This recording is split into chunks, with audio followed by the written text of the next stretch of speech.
In just 7 minutes, the entire courtroom in D.C. fell silent as Jasmine Crockett, senior legal advisor to the White House, was slammed with a $3,500 fine, all because she walked in wearing a red MAGA hat. But the judge didn't expect what came next. Jasmine didn't back down. She fired back with the Constitution, exposed the courtroom's bias right then and there, leaving everyone speechless, and the powerful judge with nothing to say. The question is, how could a single hat shake the very foundation of the American justice system? Stay with us. This is a story worth every second of your time. Jasmine Crockett, 35, senior legal advisor at the White House, had just closed her briefing folder when the message came through. A sharp knock on the glass, a staffer, breathless. "Ma'am, urgent from the West Wing. President wants you to attend a hearing. First Amendment case. A group of students banned from expressing political views in public spaces. Starts at 2:45. D.C. District Court. Jasmine didn't ask questions.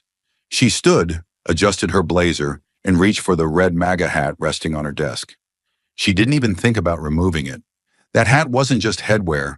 It was a part of who she was, a symbol of conviction, of standing firm in the face of ridicule, of believing that freedom of expression wasn't optional. It was sacred. She had worn it through protests, through debates, and into spaces that tried to shame her into silence. And every time, she chose to wear it again. To Jasmine, the MAGA hat wasn't about politics. It was about identity and values. It was her quiet way of saying, "This is what I believe, and I won't hide it for anyone." Without a word, she headed out the door. The hat stayed on. By the time Jasmine reached the courthouse steps, the tension in the air was already thick enough to choke on. She pushed through the revolving doors, shoulders squared, her red MAGA cap glowing like a warning light in a sea of drab suits and muted scarves. The contrast was instant. Concrete walls, fluorescent lighting, whispered conversations, and then her. She didn't shout. She didn't hold a sign. She simply walked, with quiet, visible conviction, and that was enough to shift the entire atmosphere. Conversation stalled mid-sentence. Phones lowered. Some eyes followed her openly. Others darted away, tending not to look. But they looked. Oh, they looked. The red hat wasn't just fabric to them. It was a statement they weren't prepared to confront. A handful of people exchanged glances, the kind that didn't need words to say, "Can you believe she wore that?" She walked with steady purpose toward courtroom 3B, her heels clicking sharply against the polished stone, the only sound cutting through the growing silence. The line for civil hearings stretched along the corridor. Landlord disputes, custody cases, traffic violations. No one wore anything neutral. Not really. A man in a faded hoodie stood 5 feet away, the words, "Abolish ICE," emblazoned across his chest in bold white font. Another woman scrolled her phone, a rainbow sticker peeking from her laptop bag that read, "Punch Nazis." On the bench beside the door, a teenager chewed gum beneath a beanie with a sewn-on patch. Antifa proud, and yet none of them were being watched, not like Jasmine. People glanced at those slogans, then looked away. But when their eyes landed on her red hat, they stayed there, tight, judgmental, uncomfortable. You could almost hear the silent accusations. "She must be dangerous. She's one of them. Why is she here?" Inside the courtroom, it was worse. The space was cramped and dim, fluorescent lights buzzing softly overhead, casting a sterile glow on worn wooden pews and chipped linoleum floors. Jasmine stepped in, and the murmur died instantly. No one needed to be told who the outsider was. She didn't speak, didn't even make eye contact. Yet every eye was on her. She scanned the room quickly, noting details the way trained legal minds always do. A middle-aged man in the back wore a shirt that read, "Defund the police," in bold red font. He leaned back casually, arms draped across the bench, completely undisturbed. 2 rows up, a young woman wore bright red earrings, shaped like crescent sickles, unmistakable symbols of authoritarian ideology. And yet not a whisper was directed her way. Jasmine's eyes flicked toward the court clerk's desk. No reaction. Bailiffs? Nothing. The same people who bristled at her presence hadn't even blinked at those. But Jasmine? She was being studied, not assessed, judged. Every motion she made felt scrutinized. When she sat, someone 2 rows back shifted with a huff, as if her very existence had disturbed the balance of the room. A man on the far side muttered something under his breath, followed by a faint chuckle. The judge hadn't entered yet, but the verdict had already been written across the faces of half the gallery. She didn't belong. Not because she was loud, not because she was unruly, but because she wore the wrong belief on her head. But even before the judge appeared, the system made its first move. A woman in a gray pencil skirt and courthouse badge emerged from the side door. Mid-30s, polite smile, clipboard in hand, eyes trained directly on Jasmine. She didn't speak loudly, didn't make a scene. She stepped close, leaned in slightly, and with the careful tone of someone trained to avoid lawsuits, whispered, "Excuse me, ma'am, would you mind removing your hat? Just to maintain a neutral atmosphere in the courtroom." The way she said it, soft, practiced, sanitized, was almost gentle. Almost.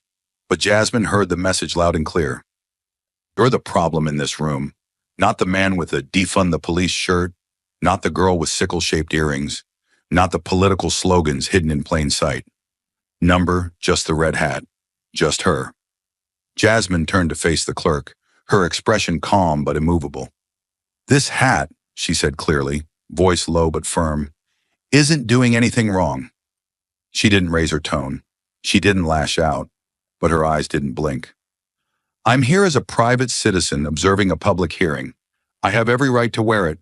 The clerk hesitated, her professional smile flickering.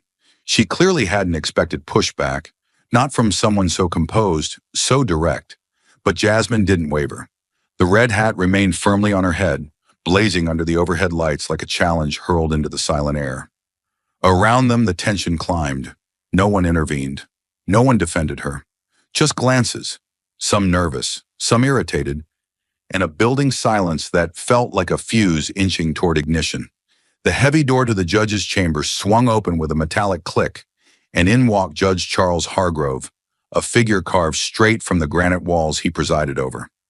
62 years old, a former federal prosecutor, known across D.C. as a man who wielded his gavel like a weapon, not a tool. His black robe didn't flow. It hung stiff, like his reputation. His eyes scanned the courtroom with military precision, skipping over defendants, attorneys, clerks, until they landed on Jasmine. His feet stopped mid-step. His chin lifted slightly, and the moment froze. He didn't look at her face. He looked at the hat, that crimson curve above her brow, the unmistakable 4 letters, MAGA. It wasn't loud, didn't glow, didn't flash. But in a courtroom like his, it may as well have been a lit fuse. The judge's gaze hardened. His jaw clenched once, almost imperceptibly. He reached the bench, adjusted his robe, sat down but said nothing about the case. Instead, he leaned forward slightly and spoke in a tone polished smooth by years of unchecked authority. "Ma'am," he said, each syllable like glass, "this is a courtroom. Not a campaign rally. That hat must come off. No preamble, no warning, just command." Jasmine didn't flinch. Her hands stayed folded. She met his gaze evenly, but the room around her shifted. Quiet, creeping movement. People sat straighter. A clerk glanced up from her notes. A bailiff narrowed his eyes. Somewhere behind her, someone muttered under their breath. The tension was no longer invisible. It thickened the air like smoke. Hargrove went on, the tempo of his voice low, deliberate. "This is a neutral space," he said. "A place of law, not slogans. I will not allow political displays in my courtroom, left, right, or otherwise." It sounded fair, balanced, reasonable. But it wasn't, because the man in the 3rd row still wore a hoodie that read, "Defund the police."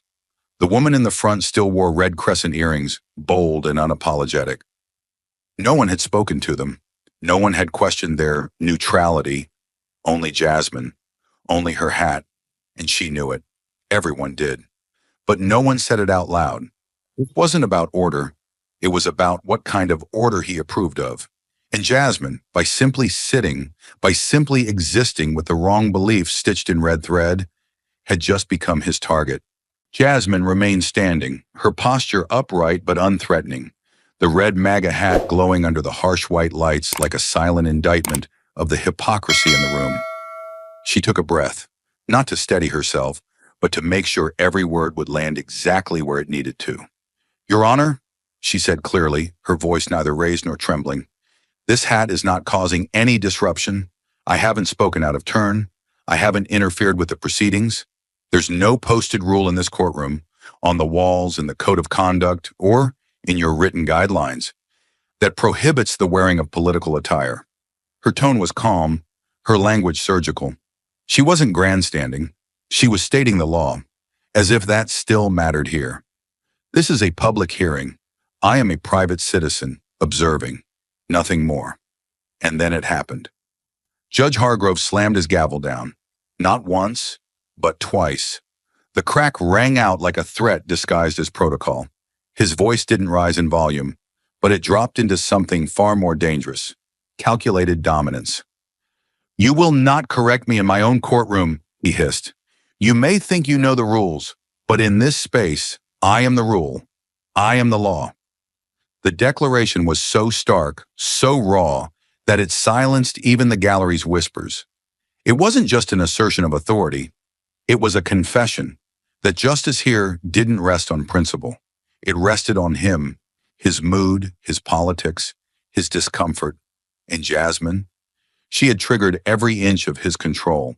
The injustice of it hit like a hammer wrapped in silk.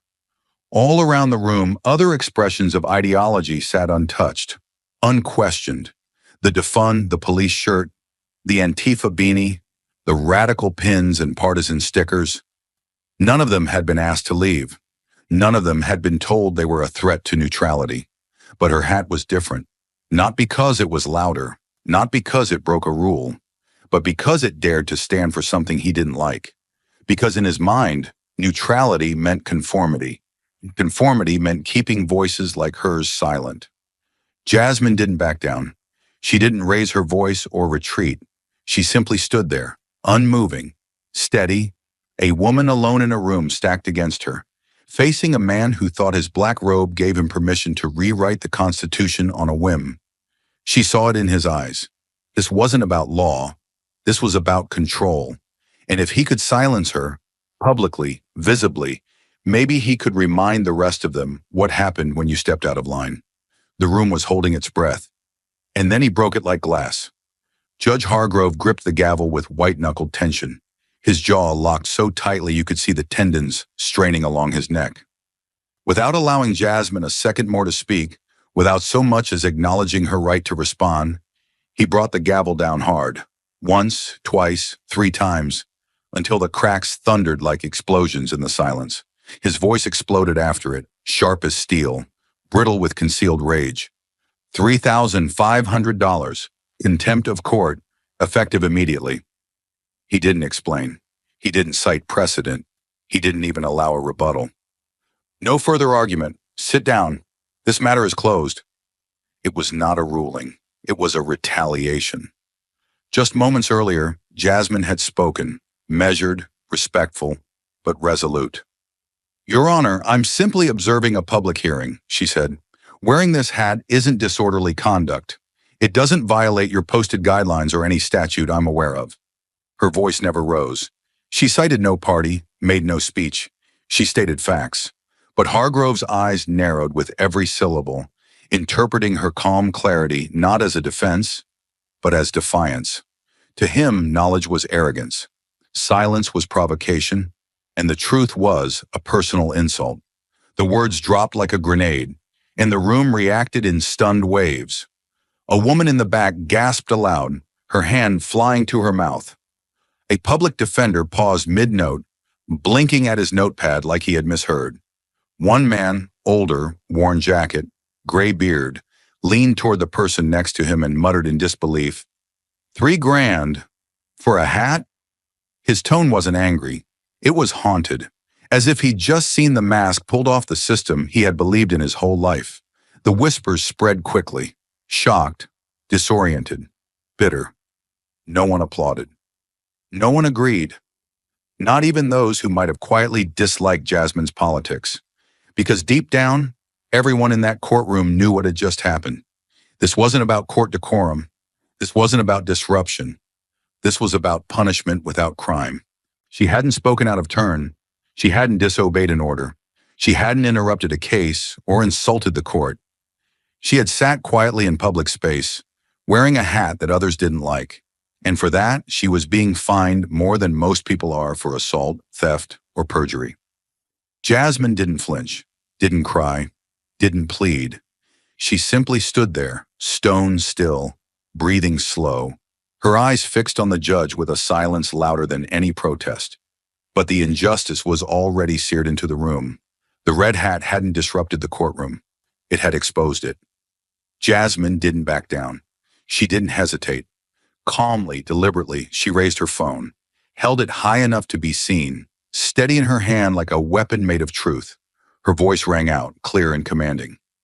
"This entire proceeding is being documented," she said, "and for the record, I will now cite selective enforcement happening inside this very courtroom."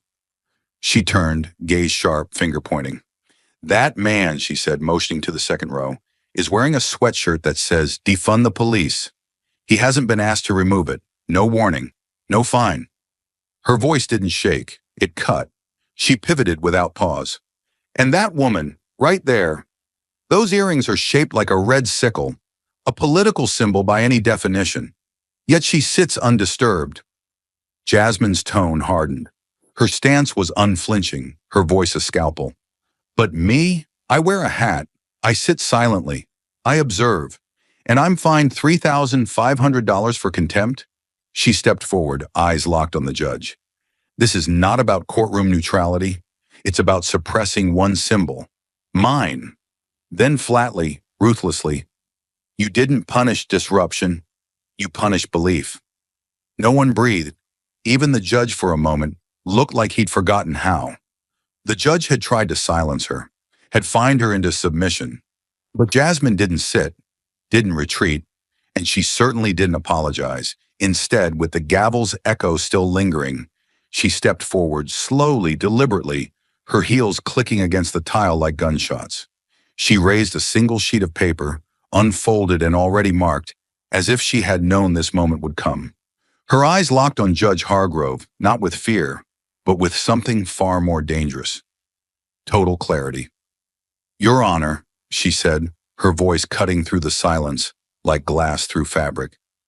"I assume you are familiar with Tinker v. Des Moines, 1969.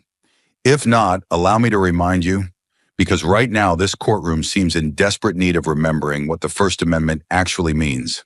She held the paper higher, turning slightly so the gallery could see her. Her voice rose, not in volume, but in authority. In Tinker, a group of students wore black armbands to protest the Vietnam War. Their school punished them, not for words, not for actions, but for wearing a silent political symbol. Sound familiar? She pointed to her red MAGA hat. The Supreme Court ruled that unconstitutional because their expression didn't cause disruption. It didn't interfere with operations. It simply made certain adults uncomfortable. Now her voice sharpened, each word deliberate, unforgiving. "I have said nothing out of turn. I've made no noise. I've disrespected no one. And yet I was fined $3,500. More than most felonies carry in fines. For sitting here in silence while wearing a hat." She took a breath, slow and seething. "This is not about courtroom order. This is not about neutrality. This is about you using your robe as a shield for your bias. Because you didn't find the man with the 'defund the police' hoodie. You didn't reprimand the woman with the red sickle earrings. You didn't even look at the activist pins on the clerk's bags. You focused only on me." Then she stepped forward again, closer to the bench, to the seat of power itself, and delivered the kind of line that doesn't fade with time. "If you're going to find me for this hat, then you had better find them all.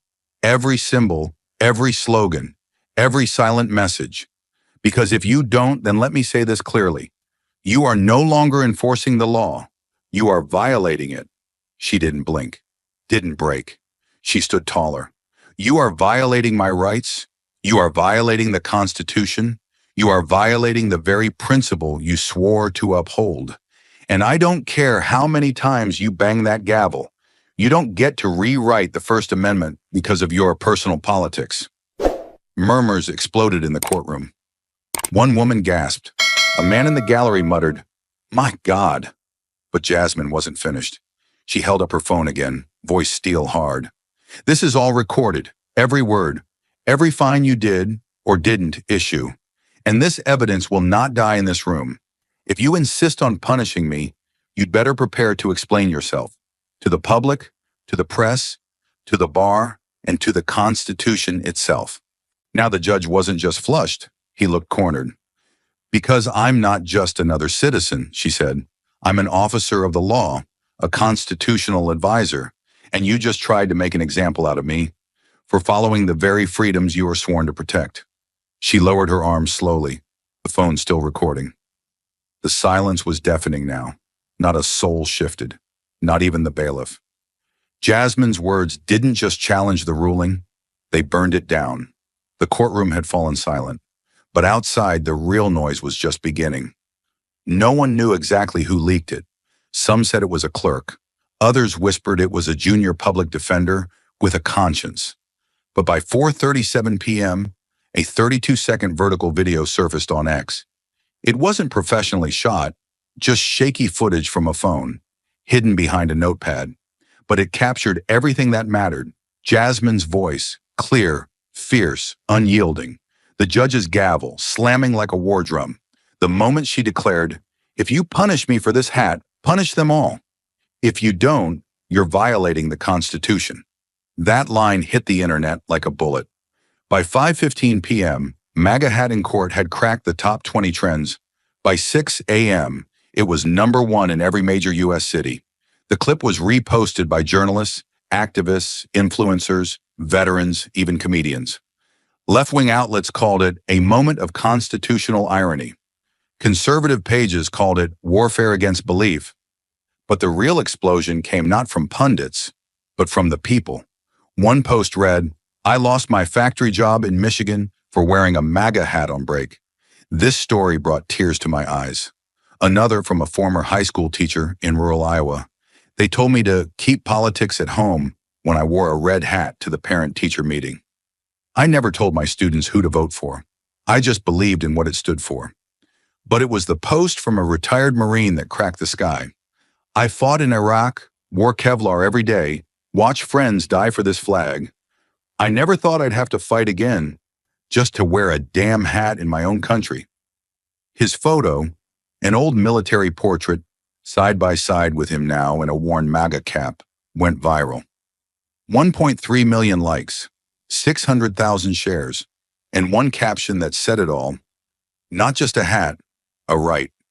Major news outlets scrambled to catch up. CNN, Fox, MSNBC, within hours all had breaking banners running across the bottom of the screen. Night anchors played the video in full, over and over. Some blurred the judge's face, others didn't. Legal analysts began dissecting every second like it was a Supreme Court hearing. Is the fine constitutional? Was the judge biased? Was this a violation of Title 18 or civil rights statutes? Everyone had a theory. Everyone had an opinion. But no one could deny what they saw. A courtroom designed to be neutral had turned into a weapon of control. And in the middle of it all, Jasmine Crockett, stoic, controlled, unwavering, became a symbol. Not of a party, not of a movement, but of the right to believe without being punished for it. The red hat, once just a headline, had become a national flashpoint. And Jasmine, who didn't even say much, who simply stood her ground, was suddenly everywhere. News panels, podcast titles, newspaper front pages. Red hat, white court, blue constitution. Gavel versus freedom. The price of speech? $3,500? Even those who disagreed with her politics couldn't deny her principle, because the question was no longer, do you support MAGA? The question was, since when does wearing a hat cost more than the truth? The storm outside the courthouse could no longer be ignored. By morning, the clip had crossed 20 million views, and pressure mounted like a dam about to crack. Congressional aides were calling. Civil liberties groups were drafting statements. News vans swarmed the courthouse steps, And deep inside a marble building just blocks away, the D.C. Judicial Council was already in motion. An emergency session was called at 8 a.m. Unprecedented, no agenda, no pleasantries. Just one name on the docket, Judge Charles Hargrove. The room filled quickly with senior investigators, ethics officers, constitutional scholars. Coffee was left untouched. Phones were silenced.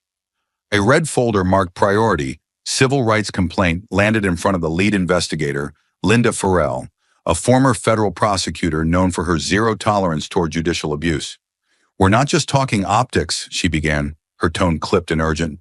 "We're looking at a possible First Amendment violation in open court, captured on video, confirmed by transcript, and already affecting public trust at the national level."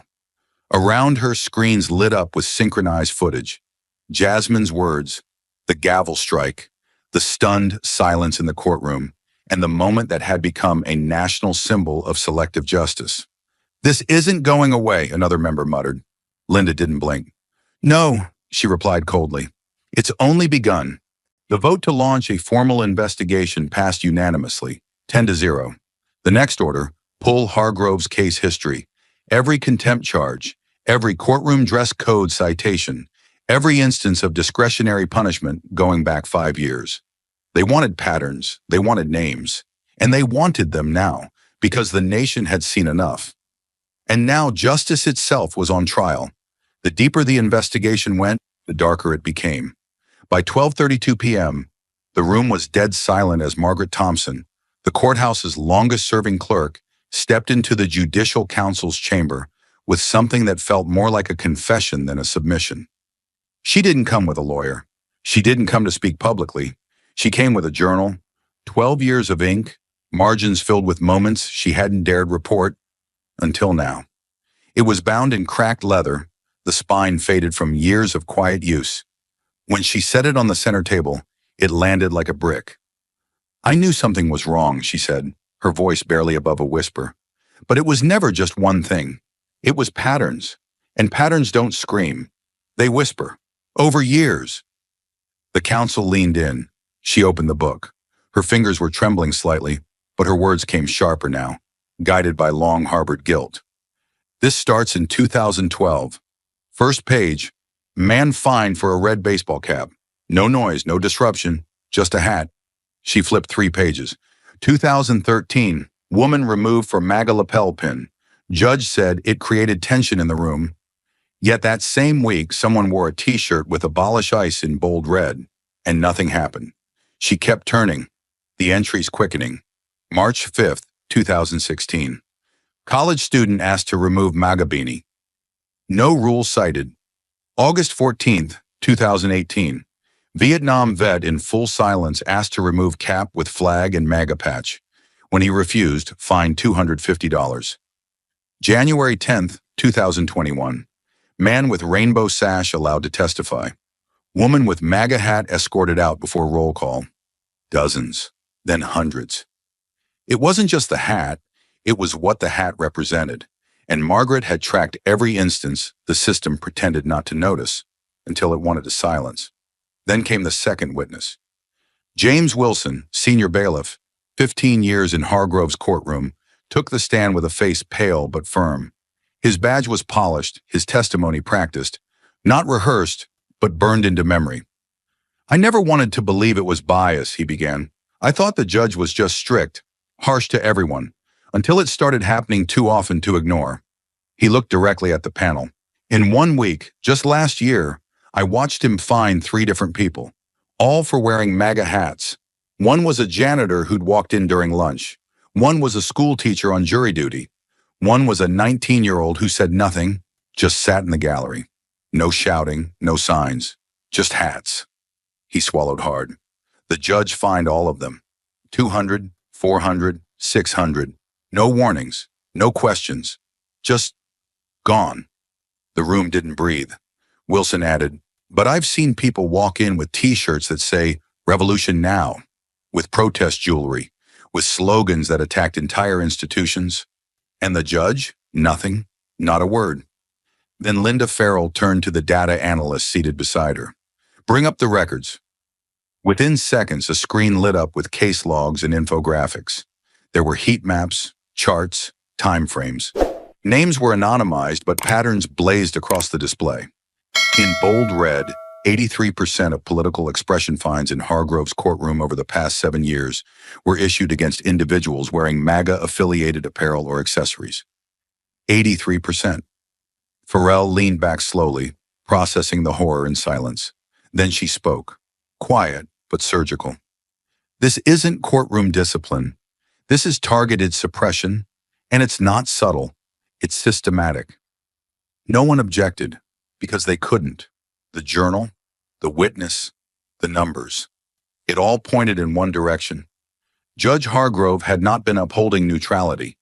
He had been using the bench as a gatekeeper to decide which beliefs were allowed to exist in his courtroom. And Jasmine Crockett, she hadn't just stood up for herself. She had pulled the mask off the system. The tide had turned, and it wasn't turning back. After 3 days of wall-to-wall media coverage, leaked documents, public outrage, and congressional murmurs, the D.C. Judicial Council announced a closed-door disciplinary hearing. The statement was brief, clinical, to assess patterns of judicial conduct inconsistent with the impartial administration of justice. But the city knew better. It was a reckoning. That morning, reporters staked out every entrance to the council building, cameras fixed on marble steps that had never seen this much scrutiny. Protesters gathered with signs reading, "Bias in black robes, silence is not order," and the now viral slogan, "Number sign, MAGA hat in court." One woman wore a red cap with duct tape across the front. Another held a poster that read, "You can't gavel away the Constitution." Inside, under a long strip of flickering lights, Charles Hargrove sat at a plain wooden table, stripped of his robe, his bench, his authority. What remained was just a man, tired, hunched, unshaven. His hands clutched a file that contained copies of every disciplinary complaint, every flagged ruling, every damning page from the 12-year journal of Clerk Margaret Thompson. The once pristine reputation he had built over 3 decades now lay in tatters, and he knew it. Councilwoman Linda Farrell sat at the head of the table, flanked by 4 legal officers and 2 ethics investigators. No cameras, no press. Just hard questions and the cold weight of truth. She looked at him without pity. "Judge Hargrove," she began, "you're here today because your conduct is no longer a matter of discretion, it's a matter of record." Hargrove didn't respond immediately. His throat twitched. His fingers traced the spine of the folder like a ritual. Then finally, in a low voice, he spoke. "I didn't set out to target anyone. I thought I was protecting the dignity of the court." He paused. "That courtroom, it's my home. I've spent my whole life trying to keep it from becoming a circus." Farrell replied, sharp and precise. "And in doing so, you turned it into a stage for your own preferences. You punished people, not for disruption, not for disorder, but for what they believed, for what they wore. That's not order, Judge. That's oppression." Hargrove's jaw tensed. His voice cracked. "I thought I was keeping things civil." "No," Farrell cut in.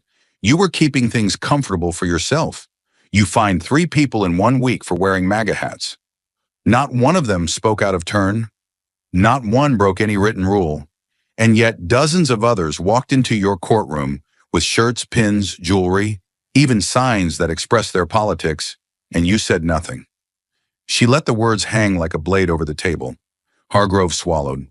His gaze drifted to the door. There would be no escape, no rebuttal, just truth.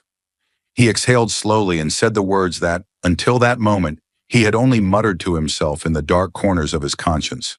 "I thought I was preserving order, but I see now. I was suppressing disagreement, dismissing anything that made me uncomfortable. I wasn't applying the law. I was bending it to my bias." Farrell blinked once. A long silence followed. Then she nodded. "You understand now why we're here." Hargrove reached into his coat pocket, pulled out a sealed envelope, and slid it across the polished oak. It was thin, neatly signed, and marked resignation, effective immediately. "I'm done," he said, "but if you'll allow it, I'd like to help fix what I broke." Farrell didn't answer, not yet. But word traveled fast. By the time Hargrove walked out a side door, face hidden behind sunglasses in shame, the headline was already live across all networks. Breaking: Judge Hargrove resigns after MAGA hat scandal. Admits to silencing dissent. Across the city, people stood still, eyes locked to TV screens in barbershops, airport terminals, hospital lobbies. Some cheered, some wept, but all of them understood. This was more than just a resignation. It was a moment of accountability in a system that had rarely offered any. And somewhere in a quiet White House office, Jasmine Crockett read the news alert on her screen, slowly, silently, then removed her MAGA hat and placed it gently on her desk. Not as defiance, but as proof that one voice, one act of courage had just made justice blink. The fall of Judge Hargrove was a spark, but Jasmine Crockett, she was already reaching for the fuel. She didn't linger in celebration. No press tour, no victory lap. While news outlets dissected the judge's resignation and hashtags like Ranieri MAGA hat in court dominated every social feed, Jasmine locked herself in her West Wing office and began writing what would become one of the boldest legal reform memos submitted from within the White House in over a decade. Its title was unflinching: Neutrality is not silence, a proposal for constitutional accountability in America's courtrooms. It wasn't emotional, it was surgical. Inside the 31-page document, she laid out a sweeping blueprint, a full audit of courtroom contempt citations from the last 5 years, filtered by political or religious expression, mandatory First Amendment certification for all court employees, judges, clerks, security staff, updated training that used real case studies like Tinker v. Des Moines, 1969, and West Virginia v. Barnett, 1943, to remind the judiciary personal discomfort does not override constitutional rights. But Jasmine didn't stop at training. She called for a federal statute to require public reporting of courtroom disciplinary actions, complete with demographic data, political or expressive content flagged, and citation outcomes. For the first time in decades, the veil over local judicial bias would be pulled back, with data in daylight. Her proposal hit like a thunderclap. Within 72 hours, the governor of Texas announced a state-level task force on judicial bias, citing Jasmine's memo directly. In Florida, the Speaker of the House requested that the state's judicial conference incorporate her First Amendment training module. Ohio's Chief Justice publicly declared, "No judge should ever confuse courtroom decorum with censorship." Jasmine Crockett reminded us of that truth. Across the country, bar associations, civil rights groups, even judicial ethics boards began sharing the document. Law schools dissected it, legal forums debated it, and everyday Americans, especially those who'd once been silently punished for wearing a hat, a badge, a cross, or a pin, finally saw someone in power who didn't just win a battle, but rewrote the battlefield. And then came the symbol. In the far left corner of Jasmine's office, next to the Constitution she kept framed since law school, she mounted a new artifact, a sleek, custom-made shadow box frame holding the official court-issued receipt for her $3,500 contempt fine. It was yellowed slightly at the edge, time-stamped, signed in stiff ink. Underneath it, a plate of brushed steel read, "The cost of freedom, and the most valuable thing I've ever paid for." Staffers noticed it right away. Visitors, too. It didn't dominate the room, but it made the air heavier. Interns stared at it. Cabinet members asked about it. A U.S. senator paused in front of it, reading the plaque out loud before nodding in silent awe. It wasn't just a receipt. It was a declaration. Jasmine never mentioned it in interviews. She didn't need to, because the hat was real. The courtroom was real. The fine was real. But most of all, the change was real.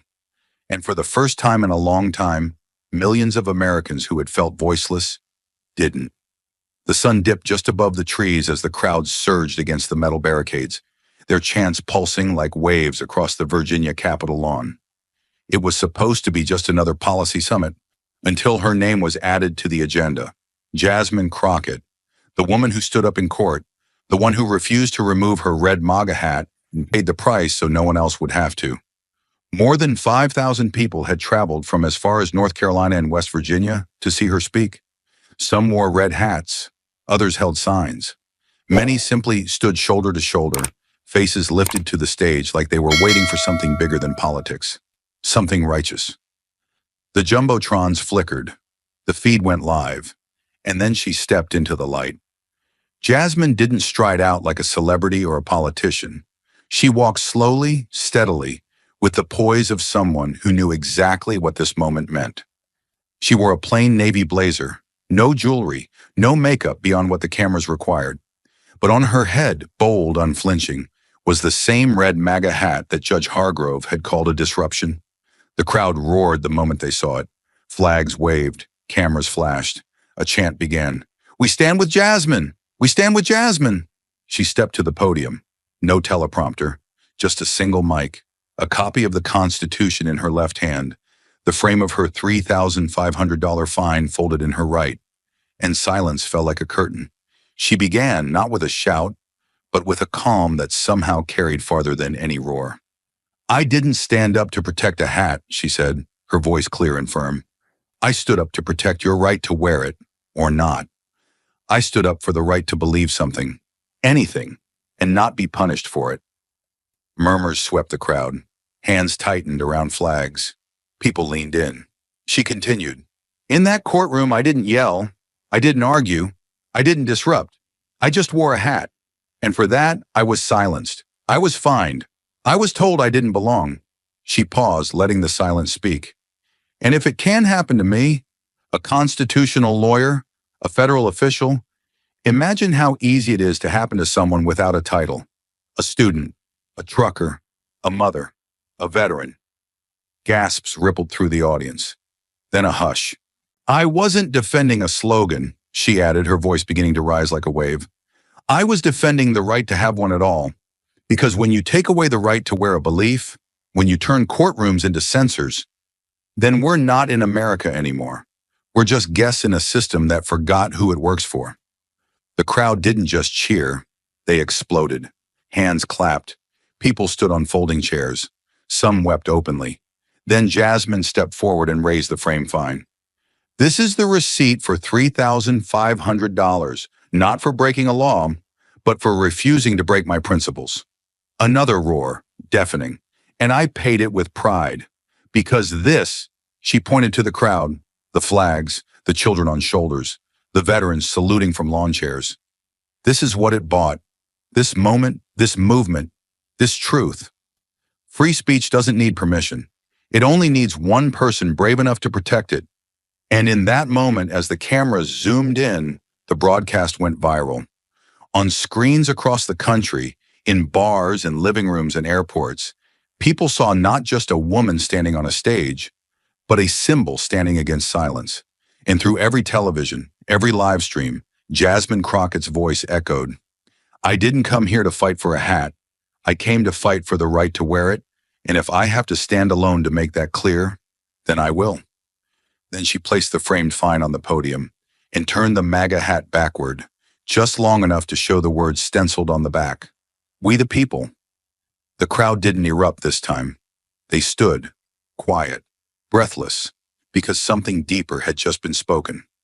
Something that didn't need shouting to be heard. Something that sounded like freedom. As Jasmine stepped down from the Virginia stage, the ground beneath her may as well have shifted. What had begun as a courtroom clash over a single red hat had now thundered into the public square like a civil drumbeat. Within minutes of her final words, the MAGA hat in court wasn't just trending, it was transforming. Across the country, thousands of Americans who had felt silenced, mocked, or invisible for their beliefs finally saw themselves reflected. Not in a politician, not in a headline, but in a woman who had refused to remove a piece of cloth because it meant something more. The hashtag caught like wildfire, not just among the usual commentators, but among ordinary people who had no intention of staying quiet anymore. By nightfall, digital platforms were flooded. Instagram became a gallery of grit and defiance.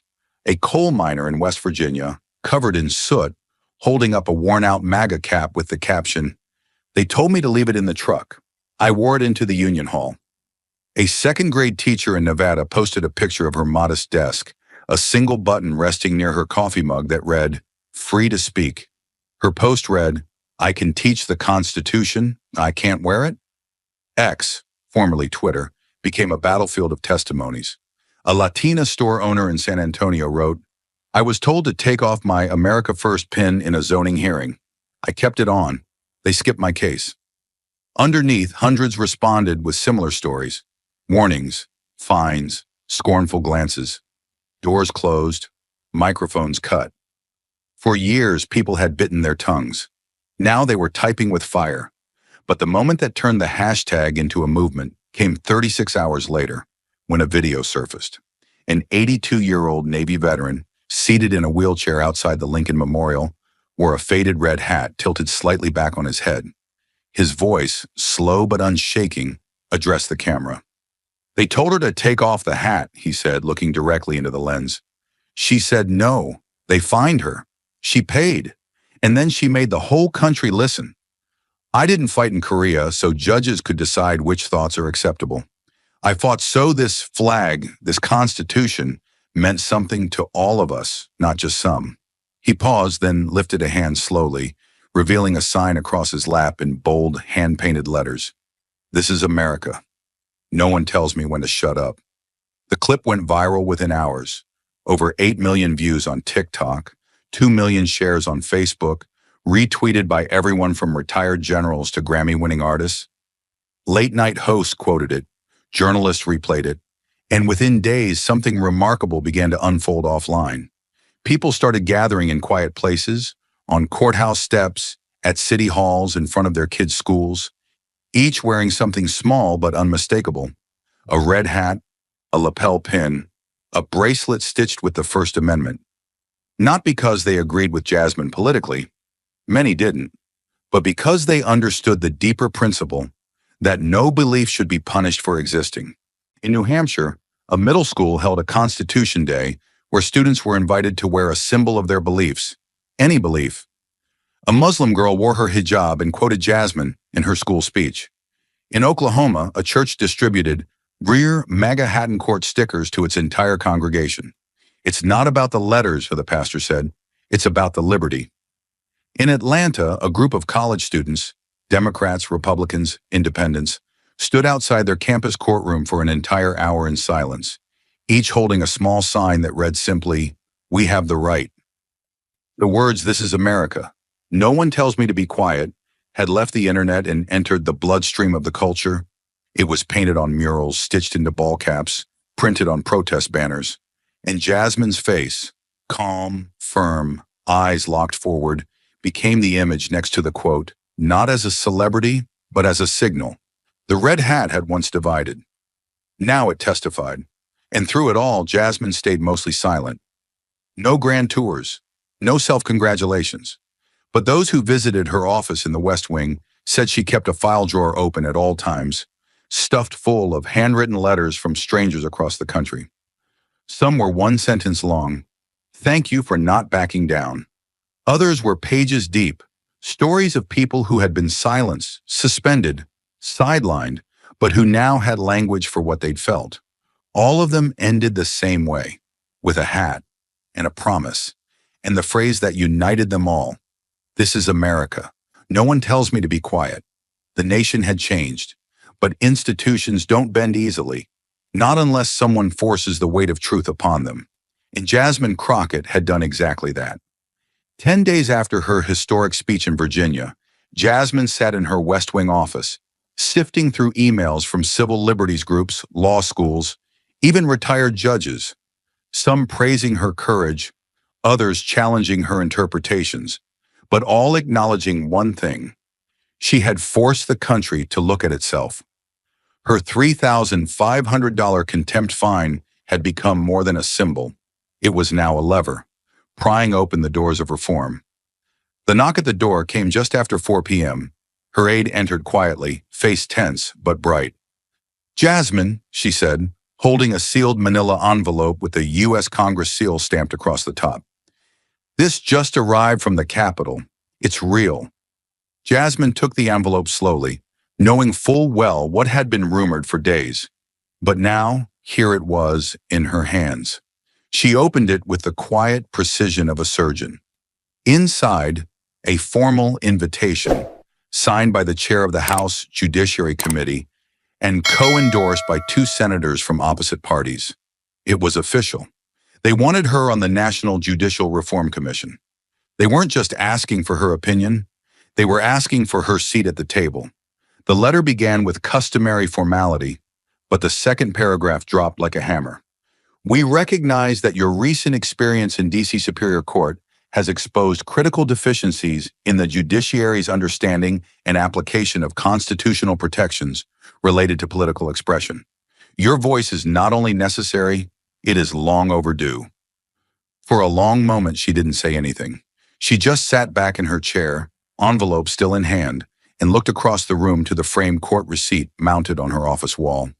The symbol of the fine meant to embarrass her was now the very reason she was being summoned to help reshape federal judicial protocol. The irony wasn't lost on her, but neither was the gravity. She picked up the phone and called her closest advisor. "They want me on the commission," she said. Her advisor paused, then asked, "What do they want from you?" Jasmine's eyes narrowed slightly. "They want the truth, but they don't realize it yet. Because this invitation wasn't a trophy, it was a test. A test to see whether the system had the stomach to admit its own flaws, and whether Jasmine had the resolve to expose more than just one courtroom's injustice, but an entire pattern of institutional disregard. And she did. Later that evening, she walked the polished marble halls of the Russell Senate office building. There were no cameras, no microphones, just Jasmine and the echo of her footsteps. When she entered the commission's temporary chamber, a dozen lawmakers and advisors sat waiting. Some offered polite nods. One or two avoided her gaze. The chairwoman stood, extended her hand, and said, "Ms. Crockett, thank you for coming. Let's get to work." Jasmine didn't sit immediately. She looked around the table, at the men and women who had been part of the system far longer than she had. Then she took a breath and said, "I want to make one thing clear before we begin. I didn't come here to offer sound bites or soften edges. I came here because millions of Americans watched a courtroom try to silence a belief. I stood up to that, and now I'm here to stand up for them. If that makes you uncomfortable, good. That's where change starts." Then she pulled out her notebook, opened to a page titled, "Structural Bias in Courtrooms, a National Failure," and sat down. The room was silent, but no one dared dismiss her again, because Jasmine Crockett was no longer just the woman in the red hat. She was the system's reckoning, and now she was inside it. The days that followed her appointment to the National Judicial Reform Commission were filled with tight schedules, policy memos, and meetings that ran late into the evening. But while officials debated definitions of judicial neutrality and roundtable discussions, something quieter and more powerful was unfolding across Jasmine's desk. It began with a single envelope, handwritten, smudged at the corners, stamped from rural Iowa. A retired Vietnam veteran had sent it. No email, no hashtags, just ink and trembling lines. "Ms. Crockett," it read, "when I saw the judge fine you, I sat there in my living room and cried. I wore that same red hat to my granddaughter's basketball game last fall, and they asked me to take it off at the door. I did. I was ashamed of that for weeks. But when you stood your ground, I stood up again too. Thank you for reminding me how." Jasmine held the letter for a long time. She didn't speak. She simply folded it back along its creases, slid it into a blue folder marked personal, and set it aside. But the next day more came. Then more. Then they came in bundles. White envelopes, yellowed paper, manila packages, and even scribbled napkins tucked into larger parcels. Letters from coast to coast, from people she'd never met, but who now saw her as something far beyond a courtroom figure. A public school teacher in Montana wrote in blocky cursive, "I've taught American government for 12 years, but I never had a story like yours to make it real." I showed my students the video. They clapped. Then they asked how they could write to you. 5 of those letters are enclosed. She opened the smaller notes from the students, one written in blue crayon.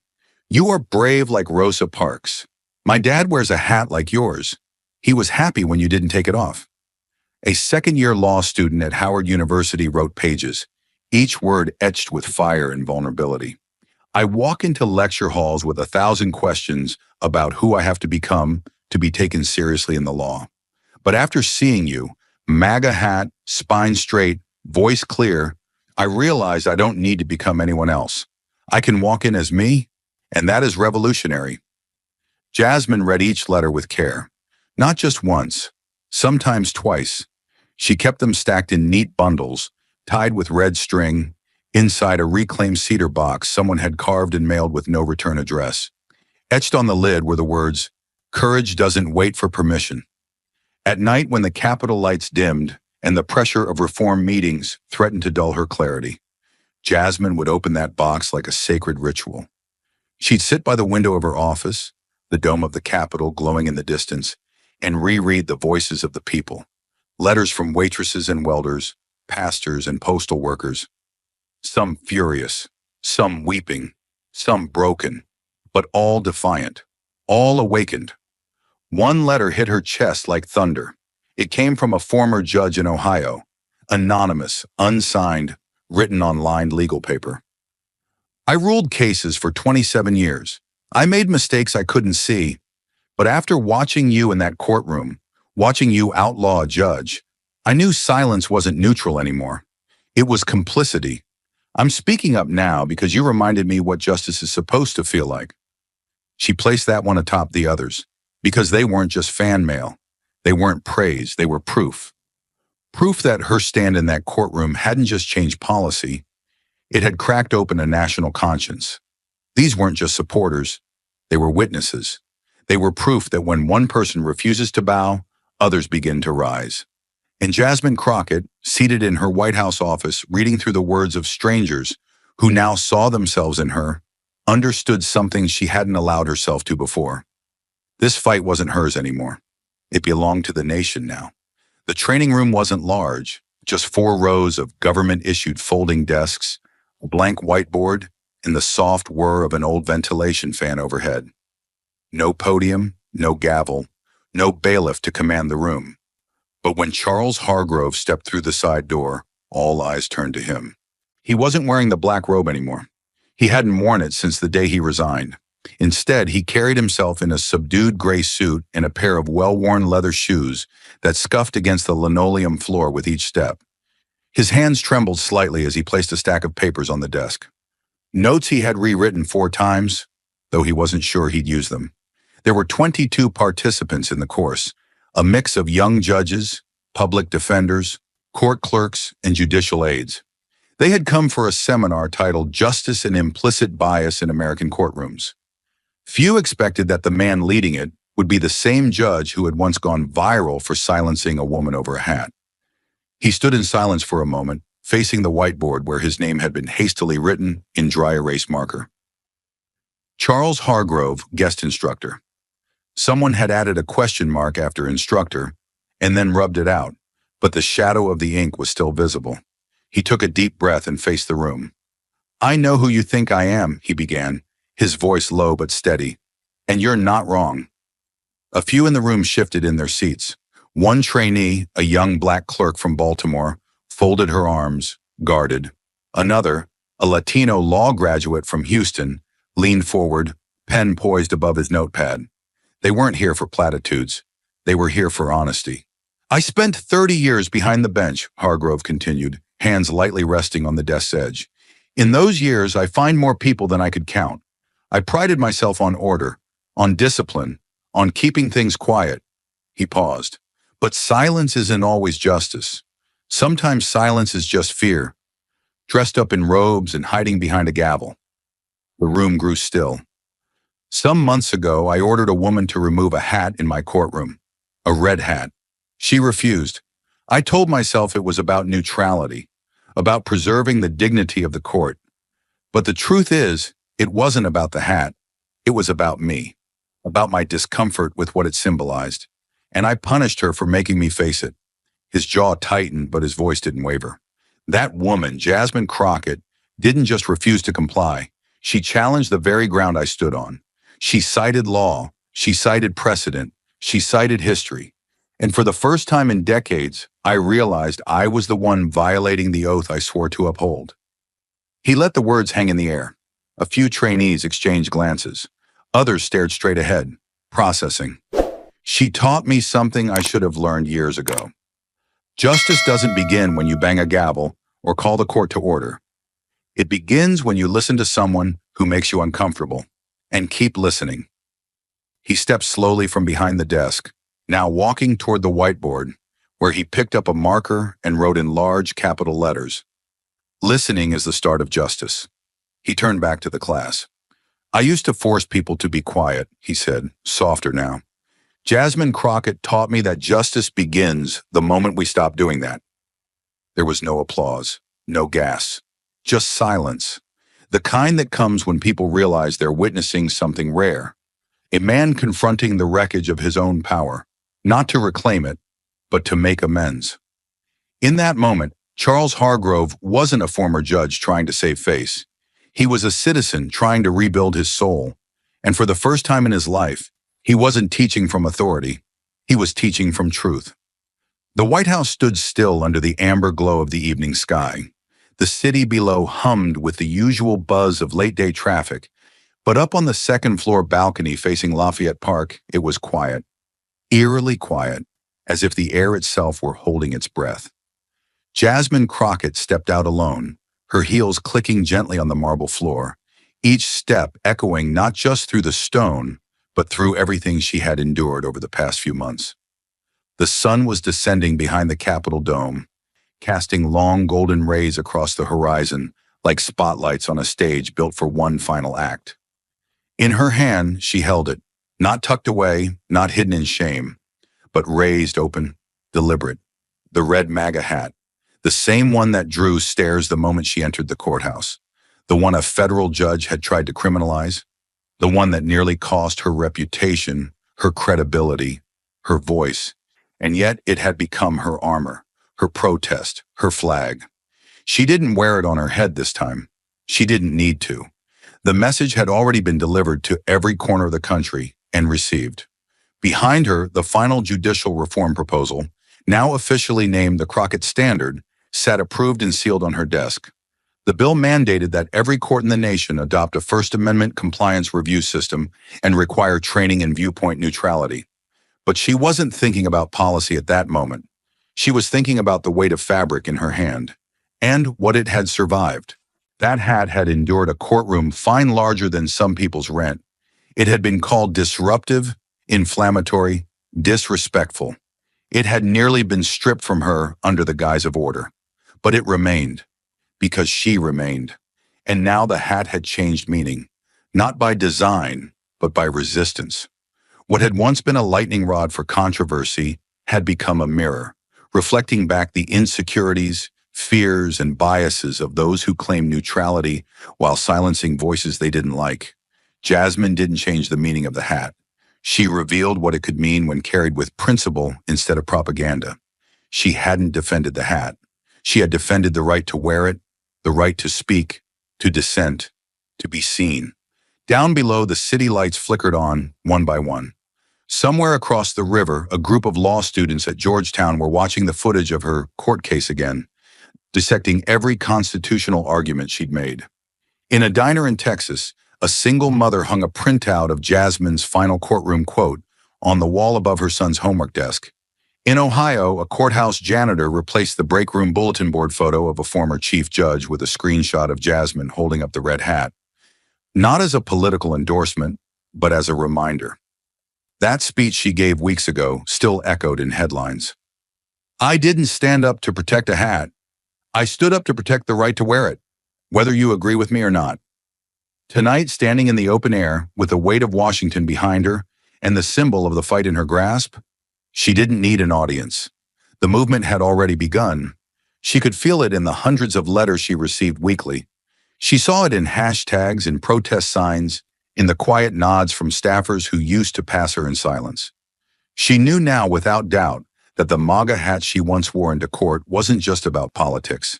It had become something bigger, etched into American legal history, carried in textbooks, invoked in courtrooms, whispered in prayer meetings. and held up in school auditoriums where students learned that sometimes resistance comes in the form of quiet defiance. The wind picked up, gentle but constant, fluttering the brim in her fingers. Jasmine Crockett looked out across the city that had once tried to shrink her into silence, and she smiled. Not for vengeance, not for validation, but for victory. The kind of victory that outlasts headlines. The kind of victory that walks back into a broken system and rewrites the rules. She whispered to no one and everyone, "Let them remember this." And she held the hat just a little higher, letting it catch the last rays of the American sun. Thank you for watching until this moment and for standing with us on this journey for justice. Your support means everything. Like, subscribe and turn on notifications so you never miss what's next. And we'd love to hear your thoughts. Leave a comment below and let us know what moved you most in this story. Together, our voices make a difference. Inside a federal courtroom, Judge Boasberg sneered at Jasmine Crockett. "You're just a shadow." But 3 minutes later, she slammed a classified file onto the bench, exposing him for rewriting verdicts under orders from a hidden power. The courtroom froze. The judge fled his own bench. So if justice was sold before your case even began, would you still dare to walk into court? Stay with us. This is a story worth every second of your time. The air outside the Salt Lake City Federal Courthouse felt like a blade, thin, cold, and full of warning. News vans lined the street, cameras pointed like rifles. Reporters crowded the barricades, whispering scripts and watching the doors. And then Jasmine Crockett arrived.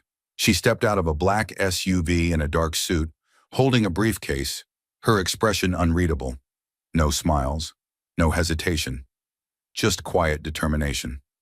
Jasmine wasn't there for a show. She was walking straight into a battle against a system that had never welcomed her, and a judge who had already made up his mind. She was formally charged with defying a federal court order, authorizing deportation flights under the Alien Enemies Act, even after Judge James Boasberg had blocked them. The flights carried mostly Venezuelan asylum seekers, and the media wasted no time painting Jasmine as reckless. But to her, it wasn't recklessness. It was responsibility. She acted under a centuries-old law, citing real threats to national security. She didn't bypass the court. She followed the law as it was written, not as it was interpreted by politics. But Judge Boasberg saw it differently. He viewed her decision as a direct challenge to his authority, an insult cloaked in legal language. He was ready to make an example of her. To him, this was no longer about statutes or policy. It was about control. And Jasmine? She wasn't backing down. She had walked into that courtroom knowing exactly what she was up against. This wasn't just a legal battle. It was a showdown. And only one of them would walk out with their reputation intact. The moment Jasmine Crockett stepped into courtroom 4B, the atmosphere turned electric. Not just tense, volatile.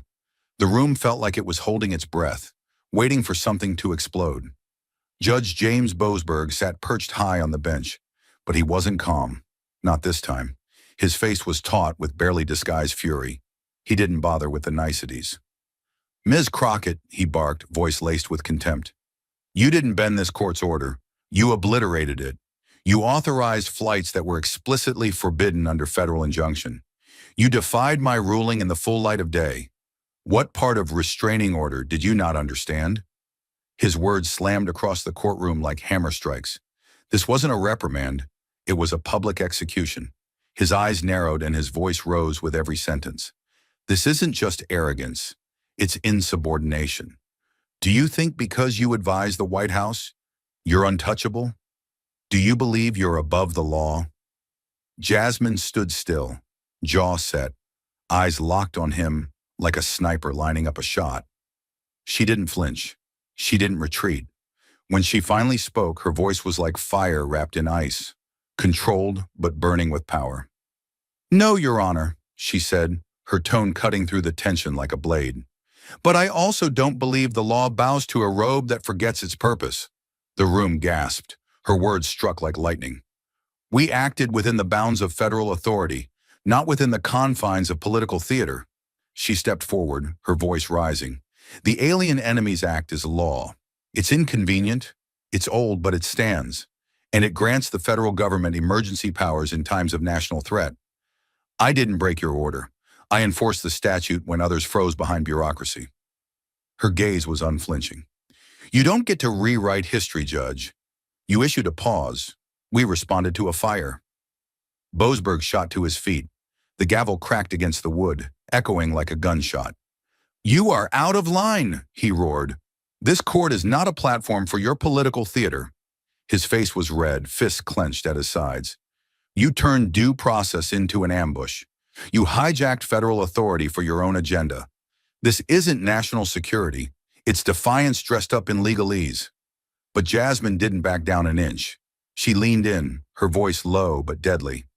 What you call defiance, I call duty. What you call disruption, I call protecting the American people from indecision disguised as principle. He leaned forward slightly, no longer trying to sound impartial. His voice dropped just low enough to force everyone to lean in, but sharp enough to cut through the silence like a scalpel. You know, Ms. Crockett, he said slowly, eyes narrowing, you've built quite the brand for yourself. The voice of the marginalized, the crusader on television. Always the hero in your own script. He paused, not to collect his thoughts, but to aim. You've become very good at playing the black woman who won't back down. It sells well, gets you headlines, clips that go viral. His lips curled into something between a smirk and a sneer. But let's be honest, out there, on the Hill, in the rooms where actual power moves, no one takes you seriously. Not really. The words landed like a punch in the stomach, not just for Jasmine, but for everyone in that room who understood what had just been said. It wasn't a legal argument. It wasn't a critique of procedure. It was a deeply personal, racially loaded attack, delivered under the thin disguise of courtroom decorum. Gasps broke out, subdued, but unmistakable. A female law clerk sitting near the witness box visibly recoiled. One of the congressional aides in the back shifted uncomfortably in his seat, his jaw clenching. No one had expected it to go this far. Not even Boasberg's own clerk dared look up from his notepad. This wasn't about legal authority anymore. This was character assassination dressed in robes. And Jasmine knew it. She stood there, completely still, but her hands, resting calmly on the defense table just seconds ago, now gripped the edge like she was anchoring herself against a tidal wave. Her face was stone, but her eyes burned. The insult wasn't just to her, it was to every woman who had ever been told she was too loud, too much, or just for show. It was the kind of comment meant to shame someone into silence, to reassert the unspoken rule. You can rise, but not too far. You can speak, but only when we let you. Boasberg didn't flinch after saying it. He sat back, like a man who believed he had just won, like someone who thought his words wouldn't follow him beyond those four walls. But they would, because in that moment, he crossed a line no gavel could undo. The courtroom, already tense, had turned into a pressure cooker. Not because of the legal stakes, but because everyone knew they just witnessed a federal judge weaponize his position to make a woman bleed on the inside. He hadn't argued the law. He had struck at the heart of her dignity. She didn't raise her voice. She didn't lash out. Instead, Jasmine did something far more dangerous. She went silent. Her stillness cut through the room louder than any rebuttal could have. No one moved. She reached down with slow, deliberate precision and unlatched her briefcase, the metallic snap of the clasp slicing through the courtroom like a warning shot. Her fingers found a single folder, thick, rigid, stamped with a red sticker across the top flap. Confidential, internal memo, OIG. It wasn't a prop. It wasn't for drama. This was the kind of document that changed careers, that shook buildings in D.C. from the inside out. She placed it on the defense table with care, like someone setting down a loaded weapon. Then, without rushing, without blinking, she stood, and her voice, low, composed but unmistakably firm, carried across the courtroom like it belonged to the judge, not him. I was hoping, she began slowly, eyes fixed on Boasberg, that we wouldn't need this today. She let the sentence hang in the air just long enough to force everyone to lean in. But if justice is going to be shredded in this room, by bias, by ego, by backdoor influence, then I have no choice. Her tone wasn't emotional. It was surgical, calm enough to scare you. The kind of calm that came from someone who had prepared for this moment down to the second. She reached forward, slid the folder into full view, and said clearly, "This is a sworn affidavit from someone who worked inside your chambers, Your Honor." The oxygen seemed to vanish from the room. Boasberg didn't move, but something in his face shifted, just slightly, enough for those watching closely to see that he recognized the danger. Jasmine didn't let up. "The testimony inside this envelope is not mine. It's from Caleb Risto." The moment Jasmine said his name, the temperature in the room dropped. Not because people knew who Caleb Risto was, but because of how Judge Boasberg reacted. The silence that followed wasn't confusion. It was recognition. "Caleb Risto," Jasmine repeated, her voice steady, almost surgical. "5 years in your chambers. Gone without explanation. No statement, no transfer, no retirement." She let the silence hang, forcing the gallery to catch up. "He submitted a sworn affidavit, 27 pages, signed, time-stamped, and verified by the Office of the Inspector General." Her hand rested on the sealed envelope as if she could feel the weight of every buried truth inside it. In that document, he details a pattern of conduct that crosses every ethical line a federal judge is sworn to uphold. Her words turned sharper now. He testifies that Judge Boasberg maintains secret, ongoing contact with Human Horizon Legal, a nonprofit advocacy group that submitted legal briefs urging this court to block the very deportations this case is about. The connection was clear now, and devastating. But it didn't stop at contact, she continued. Ristow states he personally witnessed draft versions of those briefs being delivered before they were officially filed. He was ordered to review and revise their language inside this chamber. Those changes were then sent back to the nonprofit, refiled, and presented as if they were independent third-party arguments. Then you, Judge Boasberg, ruled in favor of those same arguments, without disclosing any of it.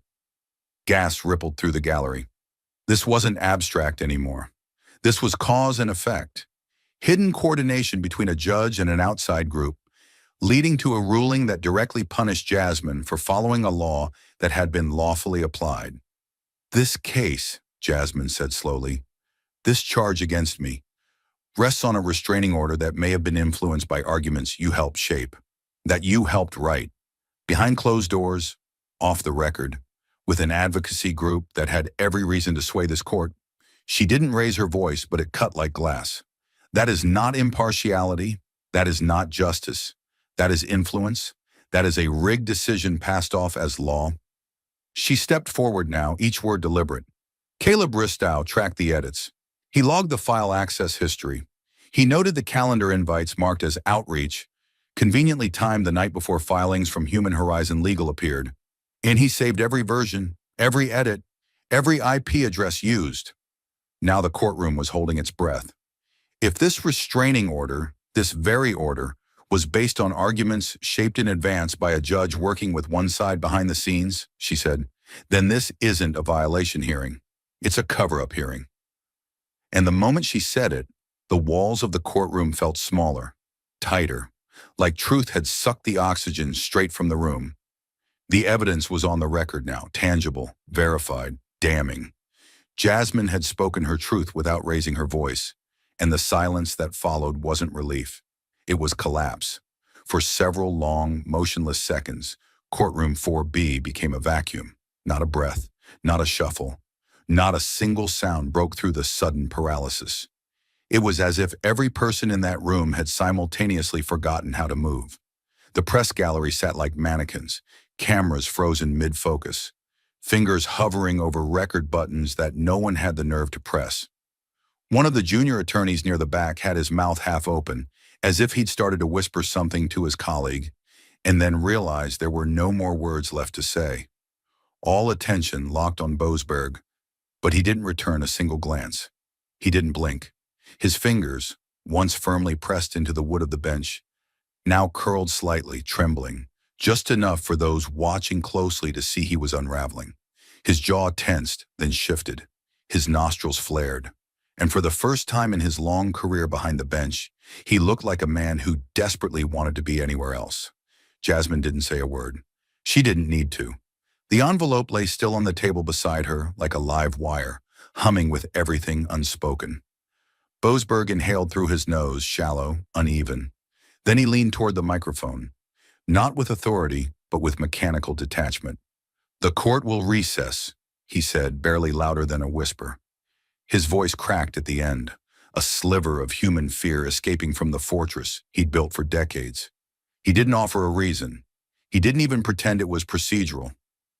No explanation, no mention of timing. Just a sudden, awkward silence after the phrase, like a man who'd reached the end of a script and didn't know what came next. He rose abruptly, knocking the side of his chair in the process. The wooden scrape made someone in the gallery flinch. His black robe snagged momentarily on the edge of the bench, and for a beat, he struggled to free it. When he finally turned away, he didn't look back. Didn't acknowledge the attorneys, the clerks, the journalists, the federal marshals stationed by the exits. He pushed through the judge's private door like a man walking into the unknown, with nothing but dread trailing behind him. The room remained suspended in that strange, almost dreamlike pause. Then, like the first crack in ice, someone whispered, "Did he just leave?" A rustle of disbelief followed. Reporters exchanged glances. A woman in the gallery reached for her phone with shaking hands, but Jasmine stayed rooted to the same spot. Her posture hadn't changed. Her expression was unreadable, but her silence now carried more weight than any argument that had come before. She didn't move to celebrate. She didn't even shift in her stance, because she knew something the others were just beginning to understand. This wasn't the end. It was only the first fracture in something much bigger. And in that moment, amid the echoes of stunned disbelief, it was no longer the judge who held the courtroom hostage.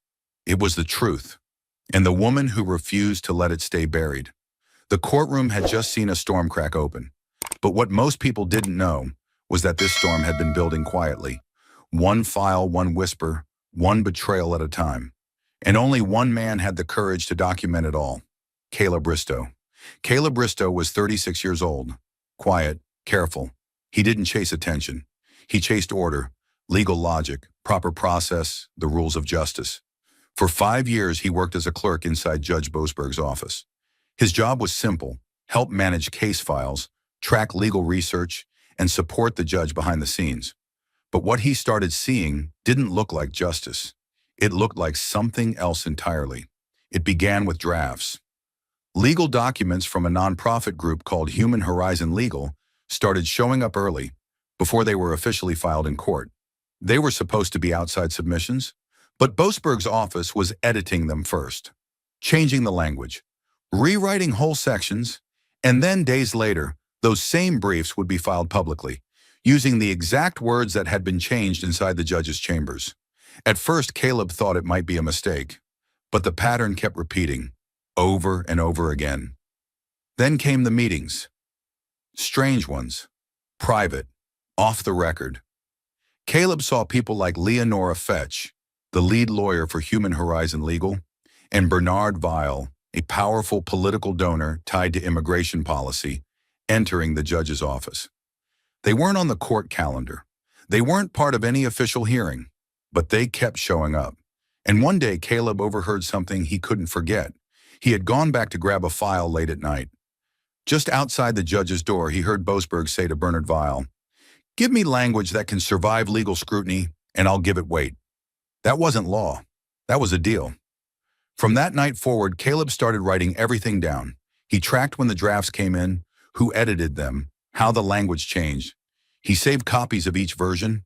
He logged the IP addresses that accessed the files. Some of them traced back to Leonora Fetch's home. Others were from private networks tied to political firms. He compared those early drafts with final rulings and realized they matched almost word for word. That meant the judge had helped write the arguments before pretending to rule on them. Caleb was terrified. He didn't know who to trust, but he couldn't ignore it anymore. So he put together everything: his notes, the server logs, copies of the drafts, and wrote a sworn statement. Then he mailed the full report to the Office of the Inspector General. He didn't tell anyone. 2 days later, he disappeared from the court staff list. No announcement, no explanation. He was just gone. No one heard from him again, but his evidence remained. And now, through Jasmine Crockett, it had finally reached the light. As the courtroom's tension reached an unbearable peak, the abrupt departure of Judge Boasberg created a vacuum that was quickly filled by a new figure, temporary Judge Marianne Ross, whose arrival signaled that the next chapter of this unfolding drama was about to begin. When Judge Marianne Ross took the bench, she brought none of Boasberg's fire, but all the gravity. She didn't need to raise her voice or make dramatic declarations. Her presence alone reset the room. She was here to restore order, but order built on truth, not theater. Jasmine Crockett stood the moment the courtroom settled, calm, composed, but unshakably firm. "Your Honor," she said, "in the interest of full transparency and judicial accountability, I request that the complete affidavit submitted by Caleb Bristow be read into the public record, out loud and in its entirety." There was no hesitation in her voice. She wasn't asking. She was drawing a line. Judge Ross glanced briefly at the court clerk, then nodded once. "Proceed." The courtroom braced itself. The clerk opened the sealed envelope and began to read. The voice was neutral, but the words were anything but.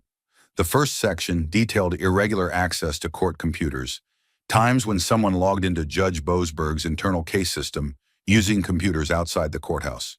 Caleb had tracked these login sessions and connected them to IP addresses belonging to two people, Leonora Fetch and Bernard Weil. In simple terms, people outside the court, who had no official role in the case, were accessing sensitive draft documents from the judge's office. And they weren't just looking, they were editing. Next came the file metadata, digital footprints hidden inside every document. Caleb had saved dozens of draft versions of legal briefs. The evidence showed that some of those documents had been changed before they were ever officially submitted to the court. File timestamps revealed that someone using Judge Boasberg's credentials had opened and revised Human Horizon Legal's briefs days in advance. In at least 3 cases, the judge's name was listed as the last person to edit the document, before the nonprofit even sent it in. "These weren't legal opinions reacting to filed arguments," Jasmine said later. "These were filed arguments written by the person meant to judge them." Then came the calendar entries, simple but damning.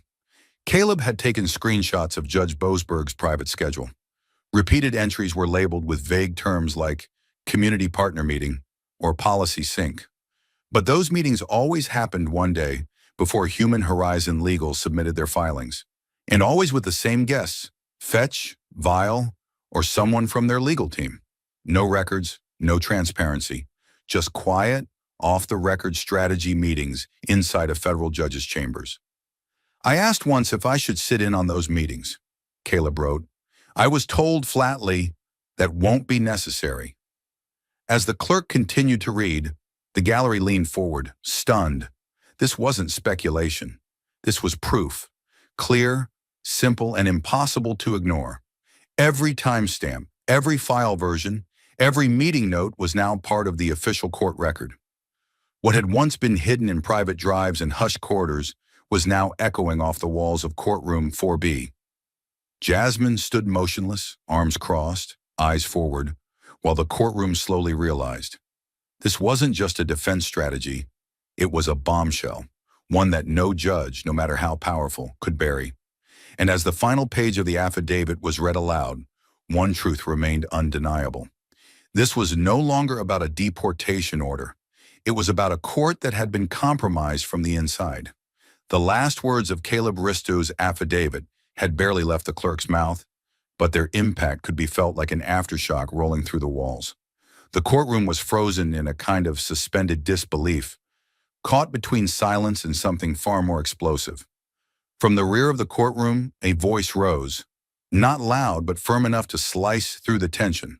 A man stood up slowly, mid-60s, lined face, reporter's eyes. His press badge swung forward as he adjusted his coat, clearing his throat. This wasn't a young blogger chasing clicks. This was someone who'd watched Watergate unfold in real time, someone who knew the difference between drama and danger. "Your Honor," he said, turning his gaze toward the bench, "if what we've just heard is true, are we to understand that this court's decision may have been manipulated before the case even started?" There was no anger in his voice, just disbelief. Just a question every honest American had wanted to ask for years but never had the microphone to do it. The entire room turned toward him. One by one, heads lifted. A woman near the front dropped her pen. A congressional aide in the third row blinked hard, stunned. It wasn't just the question. It was the audacity to say it aloud. Because until that moment, the idea that a federal ruling could be rigged from the inside had been a quiet fear, something whispered but never admitted. And now it was front and center, spoken, in the open, on the record. Judge Marianne Ross didn't rush to respond. She let the weight of the question breathe, fill the corners of the room, her fingers folded together on the bench, her face calm, composed but with a tension beneath it, like someone who knew the next words had to count. Given the gravity of the evidence, she said finally, and in accordance with the ethical standards of this court, I am placing Judge James Boasberg on administrative leave, effective immediately. Her voice was steady, unshaken. He will not preside over any further proceedings until a full and independent investigation is completed. The room broke, not into noise but into movement. Reporters fumbled for their phones. One camera operator swung around to get a better shot of Jasmine. A staffer near the door quietly cursed under her breath. No one had expected it to come to this. Not today, not this fast. But there it was. Official, public. The man who had once silenced Jasmine with sarcasm and condescension was now being stripped of authority, on the record, in real time. Judge Ross continued, "This court will fully cooperate with the Department of Justice and the Office of the Inspector General. All future motions and hearings in this case will be reassigned under a separate, impartial judicial panel." It was clinical, procedural, but it carried the force of a thunderclap. A courtroom that once echoed with arrogance was now echoing with accountability. Jasmine didn't smile. She didn't even move. But something in the air had shifted around her. Respect, sharp and silent. This wasn't just about her anymore. It was about every person who had been crushed by a system that pretended to be fair while hiding hands beneath the bench. And as the noise in the room grew, as texts were sent, as reporters filed out to break the story, Jasmine remained still, watching the machine finally pause to look at its own reflection. For the first time all morning, it blinked. The courthouse doors opened with a mechanical groan, and Jasmine Crockett walked out, not with the stride of someone who had just won, but with the quiet force of someone who knew the battle had only just begun. Reporters swarmed. Dozens of microphones extended toward her like antennae, hungry for a quote. The moment was ripe for celebration, for a declaration of victory, for a soundbite that would lead every network's evening broadcast. But Jasmine didn't give them that. She didn't smile. She didn't bask in the moment. Instead, she stopped just short of the cameras, looked each journalist in the eye, and spoke with the restraint of someone who had seen far too much to celebrate too soon. "We cannot allow justice to be written," she said, "by people who've never had to live with the consequences of the rulings they make." Her voice was low but firm, measured like a scalpel, not a hammer. "We cannot keep pretending that the courtroom is sacred while its walls are lined with secrets. The law is only law when it applies the same to everyone. What happened in that room today didn't start with today. It started years ago, quietly, deliberately, and in plain sight." A ripple passed through the crowd. Reporters shifted. Camera lights flickered. Jasmine took one step forward and continued, not louder, but heavier. "This isn't just about Judge Boasberg. This is about the myth of untouchable justice. It's about what happens when we treat judges like kings instead of public servants." She paused just long enough to let that land. "You want to talk precedent?" she asked. "Let's talk about precedent." She looked directly at the cameras now, the weight in her eyes unmistakable. "Judge Mark Fuller. Remember him?" she said. "He was a federal judge, too, accused of beating his wife in a hotel room. He wasn't dragged through the system. He wasn't shamed on the evening news. No, he resigned. Quietly. Full benefits. Lifetime pension. That's how the system protects its own."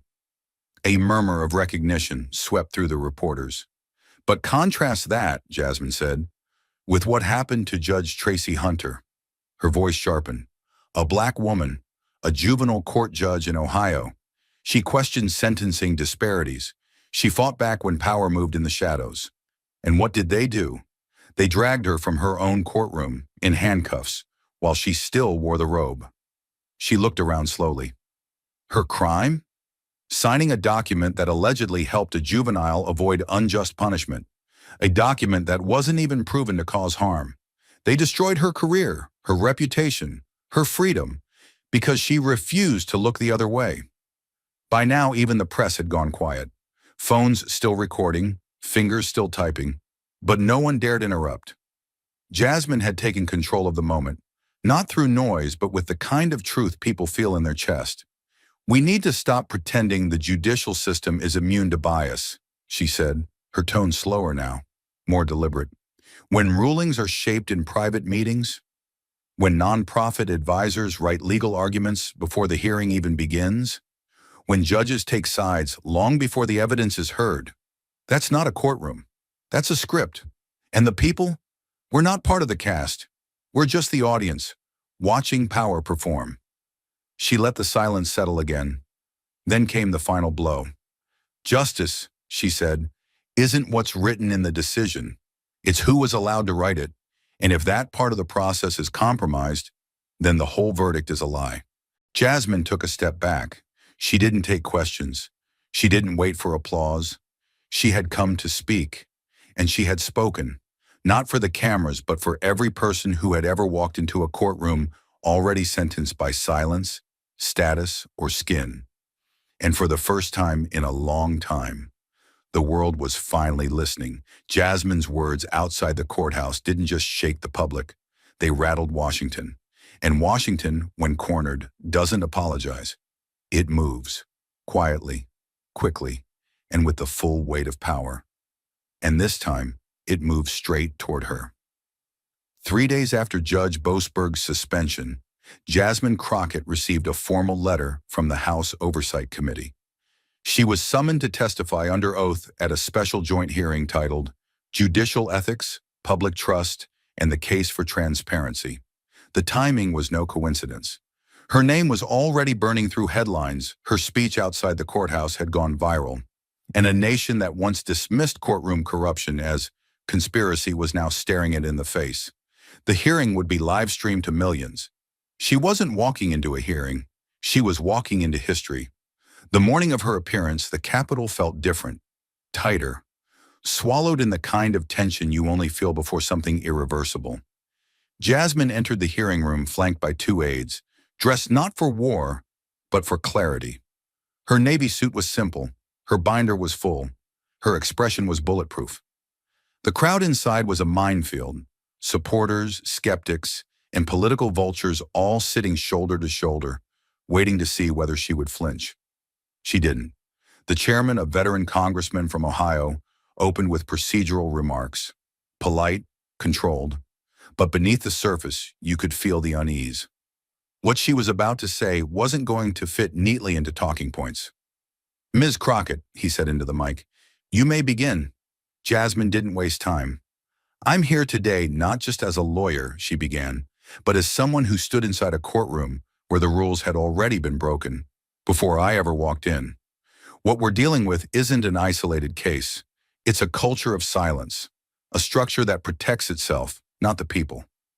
She laid out the timeline in stark detail. The metadata, the document edits, the private meetings disguised as community outreach. But she didn't stop there. She spoke plainly, with no legal jargon, so every viewer watching at home could follow. When a nonprofit is allowed to submit legal arguments that are pre-edited inside a federal judge's chambers, you don't have a hearing. You have a scripted performance. Lawmakers leaned in. Some looked shaken. Others looked cornered. And while she spoke, the DOJ made its move. Just down Constitution Avenue, Attorney General Samuel Wexler held a separate press conference, one that had been quietly planned but not publicly announced until that very hour. Standing at a podium flanked by U.S. Marshals and career investigators, he introduced the formation of a special investigative task force on judicial integrity. The mission was simple: audit every federal ruling connected to Human Horizon legal dating back 12 years. No jurisdiction off limits. No judge untouchable. The task force included digital forensics experts, senior federal prosecutors, judicial ethics scholars, and 2 retired judges with reputations for brutal honesty. The scope stunned even seasoned reporters. Over 300 cases would be reviewed. Nearly a third involved asylum, detention policy, or constitutional challenges. Files were being pulled from Arizona, California, New York, and Texas. Some rulings would be re-examined in full, others scanned for red flags, IP logs, submission timing, ghost-written brief indicators, calendar irregularities. It wasn't a cleanup. It was a system-wide forensic autopsy. Back inside the hearing, Jasmine wrapped her testimony with the kind of clarity that doesn't fade when the cameras turn off. We cannot allow decisions to be made behind closed doors by people who believe their robes shield them from responsibility, she said. The courtroom should be the last place power hides, not the first.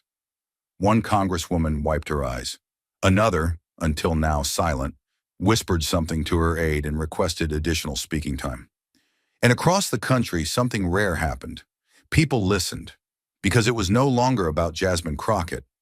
It was about the question she forced into the open. What happens when the judges stop following the law because they think no one is watching?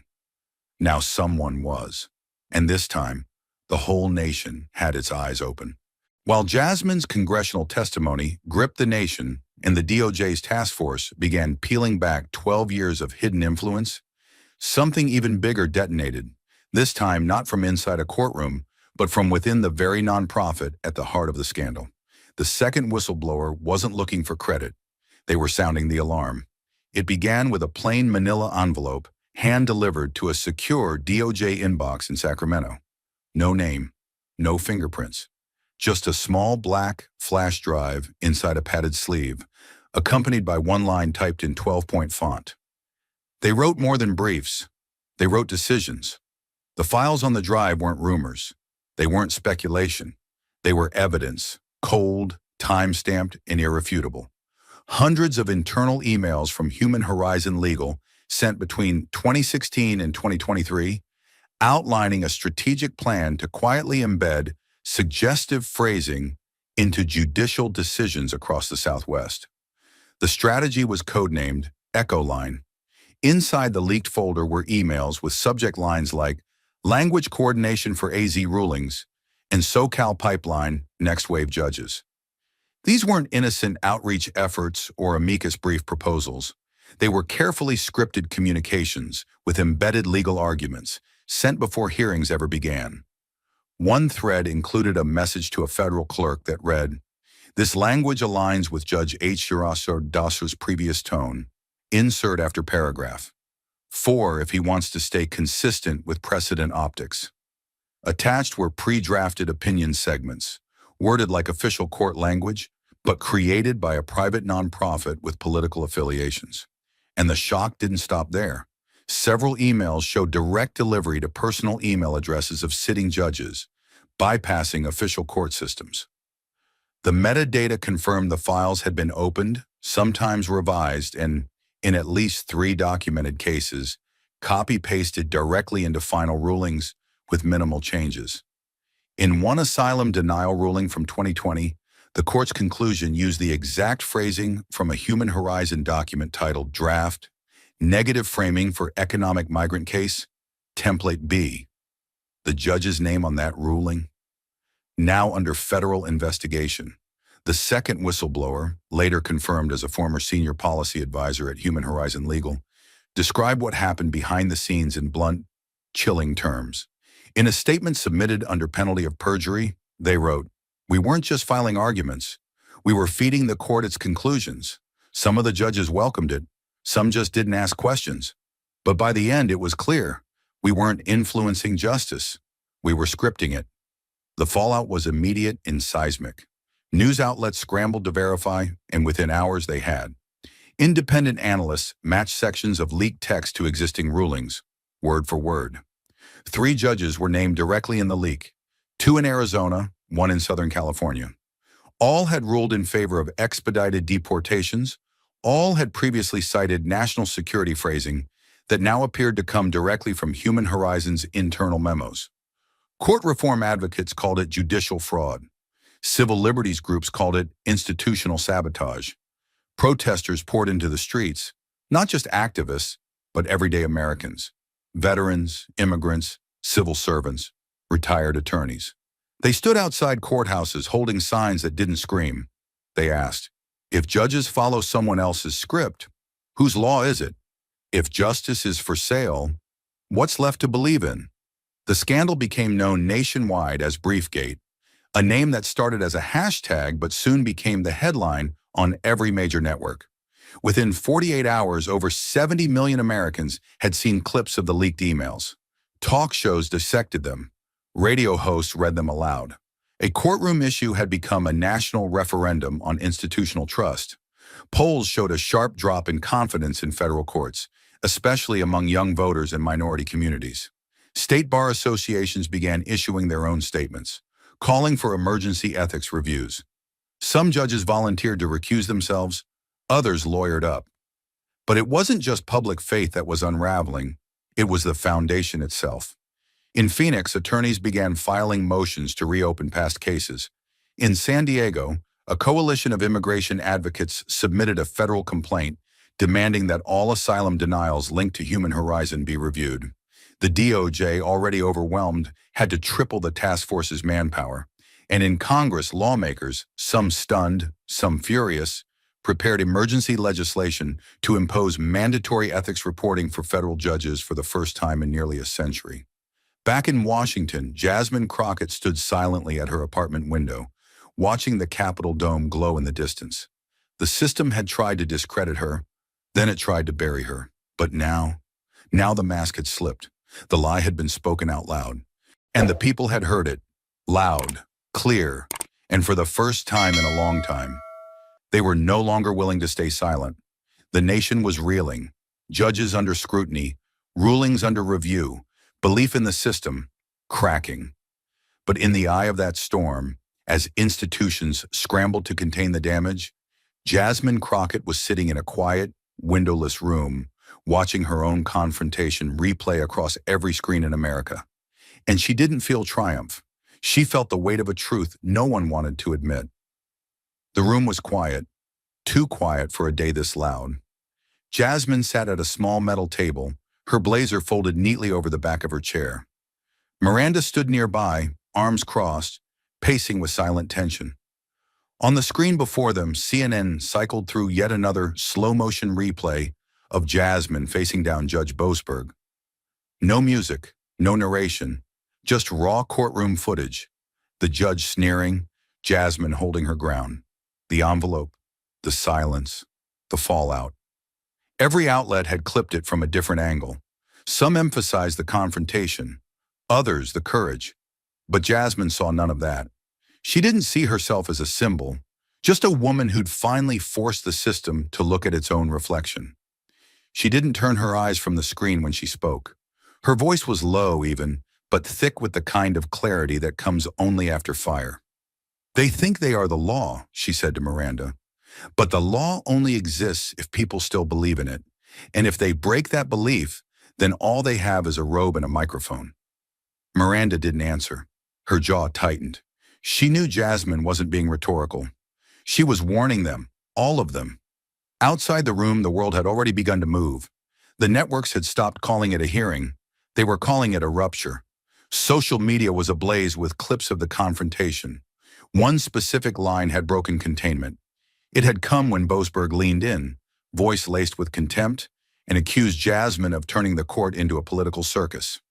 Jasmine had looked him square in the eye and delivered what would become the quote of the decade. Don't turn the courtroom into a stage and the law into a script. The line hit like a lightning bolt, not rehearsed, not planned, just spoken. And in its simplicity, it exposed the core of the crisis. By nightfall, it was trending on every platform. Hashtag the script, hashtag not your stage, hashtag Briefgate. Artists turned it into digital posters. Teachers printed it out and taped it to classroom walls. Law students debated it in lecture halls. Protesters carried it through the streets of San Diego, Austin, Atlanta. Veterans quoted it in town halls.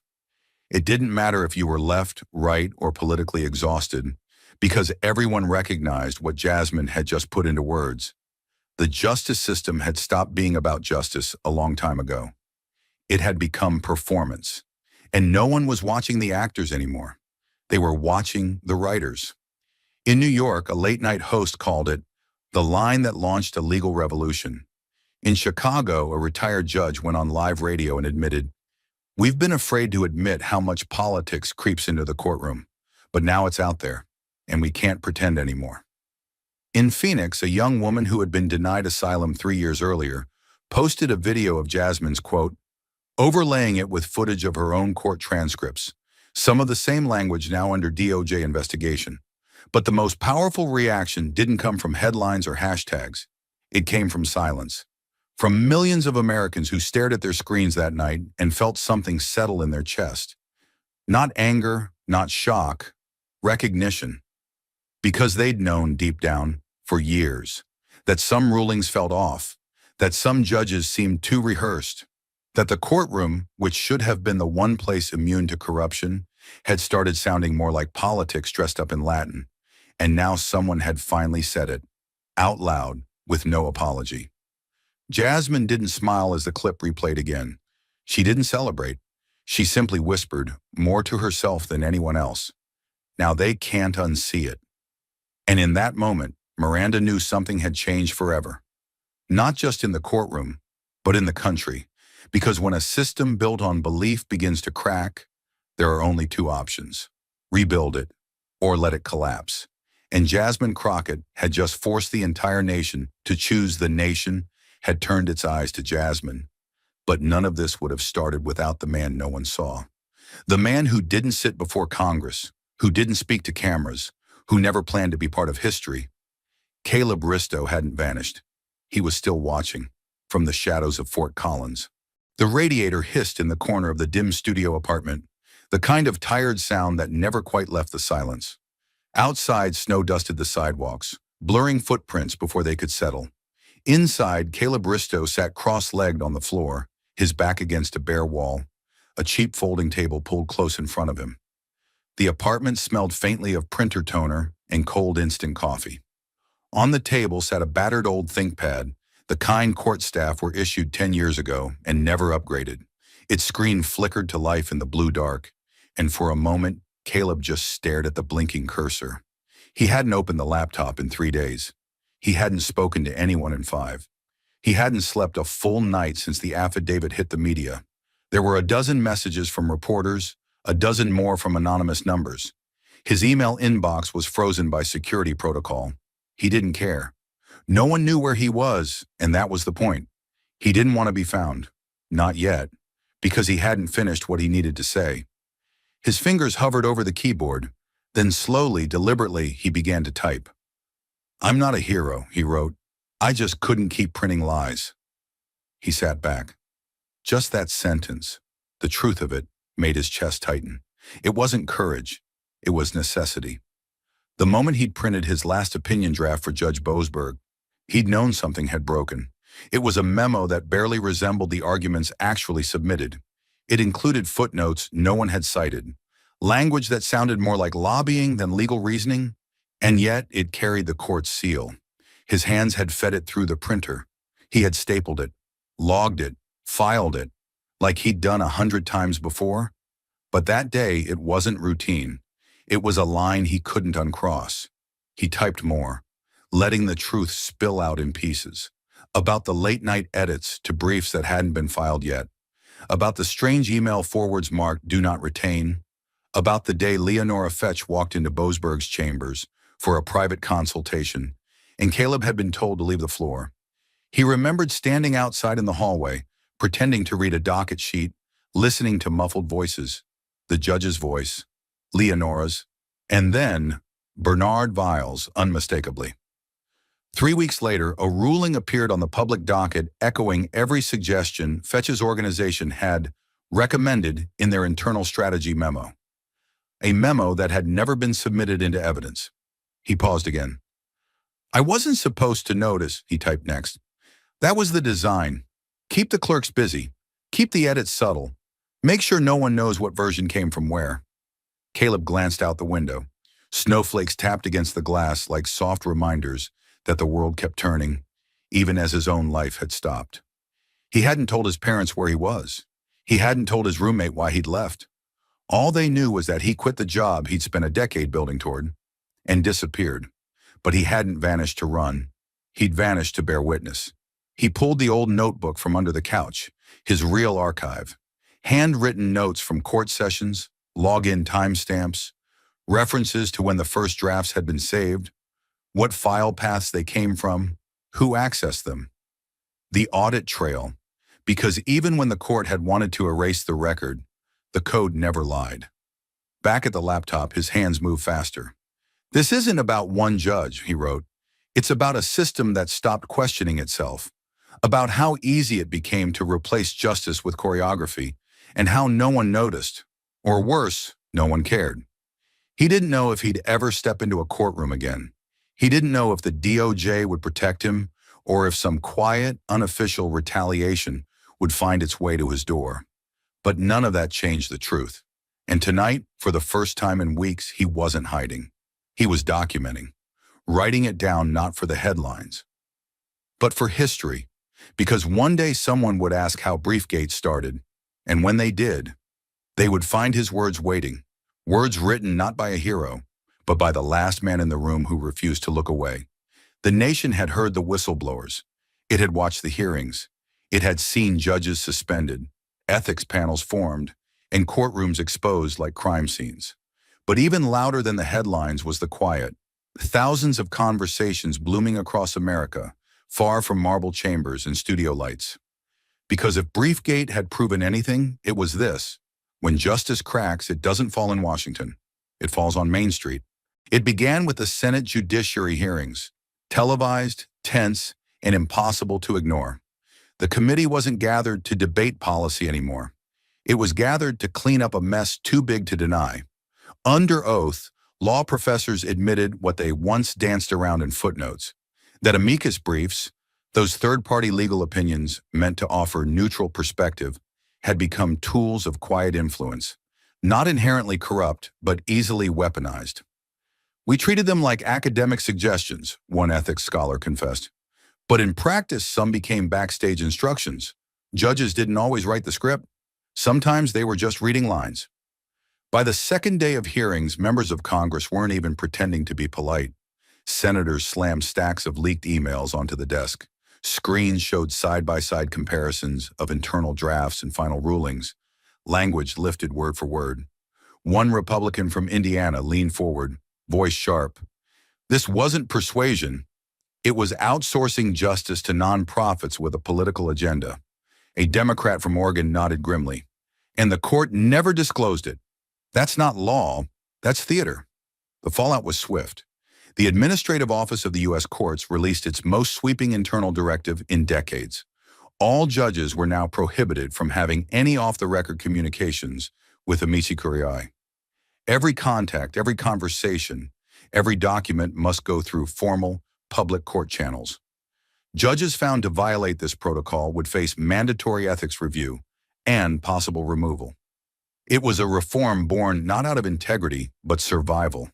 The courts had realized too late. Credibility isn't inherited, it's borrowed. And Briefgate had shattered the trust of those who lent it. But the real shift, the one that mattered most, wasn't happening in courtrooms. It was happening in barber chairs, truck cabs, and diner booths. At a gas station outside Tulsa, 3 veterans sat under a flickering light, sipping lukewarm coffee. One of them, a man named Hank with calloused hands and a rusted F-250, stared at the TV behind the counter. CNN was replaying Jasmine's confrontation with Boasberg. He didn't say anything at first. Then he looked over at his buddies and asked the question that was burning through half the country. "Y'all think we can still trust a courtroom?" The others didn't answer right away, because the truth was too heavy to toss around. In a Detroit auto shop, 2 brothers who had never missed a voting day stood next to a lifted Chevy Silverado. One of them opened his phone, showed the other a screenshot from the Human Horizon email leak. "They wrote the ruling before the hearing," he said, voice tight, "before the lawyers even showed up." His brother shook his head. "Hell, and we thought jury duty meant something." In a fire station in Biloxi, a group of off-duty firefighters leaned around a fold-out table. Someone played the audio of Jasmine's now iconic line, "Don't turn the courtroom into a stage and the law into a script." A silence followed. Not disagreement, not confusion, just the silence of men realizing they'd been played. This wasn't outrage for the sake of politics. This was personal. Because these men, blue-collar, service-worn, duty-bound, had built their lives on one truth, that justice, even if slow, was still real. That in court, the facts mattered. That the judge might wear a robe, but he still answered to the people. And now? Now they weren't so sure. Some of them had been fined in those courtrooms. Others had watched friends lose custody of children, be denied benefits, or get sentenced by rulings that might have been pre-written in backroom emails. Now they were asking, were those decisions ever real? Did the judge read the whole case? Did someone else write the ending before the hearing even started? It wasn't just disillusionment, it was grief. Because when a man realizes the game he's played by the rules his whole life was rigged from the start, it doesn't just break his trust, it breaks his identity.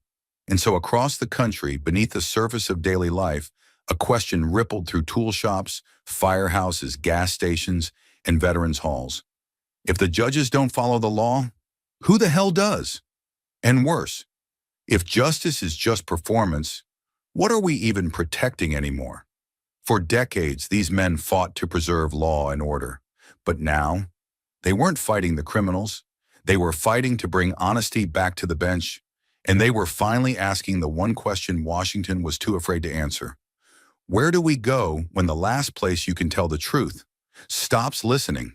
As the headlines multiplied and policies shifted, the nation watched with one collective breath held. But beneath all the noise, beneath the rules rewritten and robes scrutinized, there remained one final voice that hadn't finished speaking. Jasmine Crockett wasn't just a witness now. She had become the conscience of the country, and the floor was hers. The cameras flickered. Dozens of lenses focused in, capturing her from every angle. The rotunda lights glared down, casting long shadows over the wood-paneled walls of the congressional hearing room. Lawmakers sat in heavy silence, some with pens frozen mid-scribble, others with hands folded tensely. Behind Jasmine, rows of observers leaned forward, straining to hear something real. This wasn't about amicus briefs anymore. This was about what America still believed. Jasmine stood alone at the center of it all. No notes, no aides. Just her truth. She exhaled slowly before stepping up to the mic, her voice clear, low but unshakable. "Let me be very clear," she began. "This isn't about politics. This isn't about left or right. This is about the core of who we are. About whether the rules that bind the powerless are also applied to the powerful." She looked straight at the panel, half of them still trying to decide if they were witnesses or participants. "You don't get to write the law because you hold a gavel," she said. "You don't get to shape outcomes in back rooms, then call it justice when the lights come on." Her hands stayed calm at her sides, but her tone tightened, rising just enough to command the room. "No one is above the law, not a president, not a judge, not a nonprofit with a pipeline to the bench. Laws were never meant to be weapons. They're supposed to be shields. And if we don't protect that, if we let silence become complicity, then everything we say about democracy is a lie." There it was, truth like a hammer dropped in the middle of centuries of ceremony. Jasmine glanced briefly toward the gallery, where Caleb Ristow sat silently in the back row, hooded and half-hidden, watching the moment he had helped ignite. Then she turned back to the microphone, her voice now soft, but forged in iron. "No one should be allowed to make laws simply because they can," she said. "Law isn't born from power. It's born from need, from pain, from the people who walk into a courtroom terrified they'll be erased by the system meant to protect them." The chamber was still. Even the stenographer paused for half a second, caught by the gravity of her words. Jasmine stepped back, just slightly, and let the final sentence land without tremor. "Law must never belong to those who write the script," she said. "It must belong to the people who live with its consequences." There was no applause, no clapping, just stillness, like something ancient had just shifted. Later that night, her speech would air in full on national television. Clips would trend in every language. The image of Jasmine standing tall in that hearing room, unblinking, defiant, dignified, would be plastered across magazines, podcasts, and late-night specials. But none of that mattered in the moment she left the podium, because what mattered wasn't what she said, it was what she made everyone feel. Across the country, in the flicker of TV screens and phone feeds, Americans sat back in their chairs.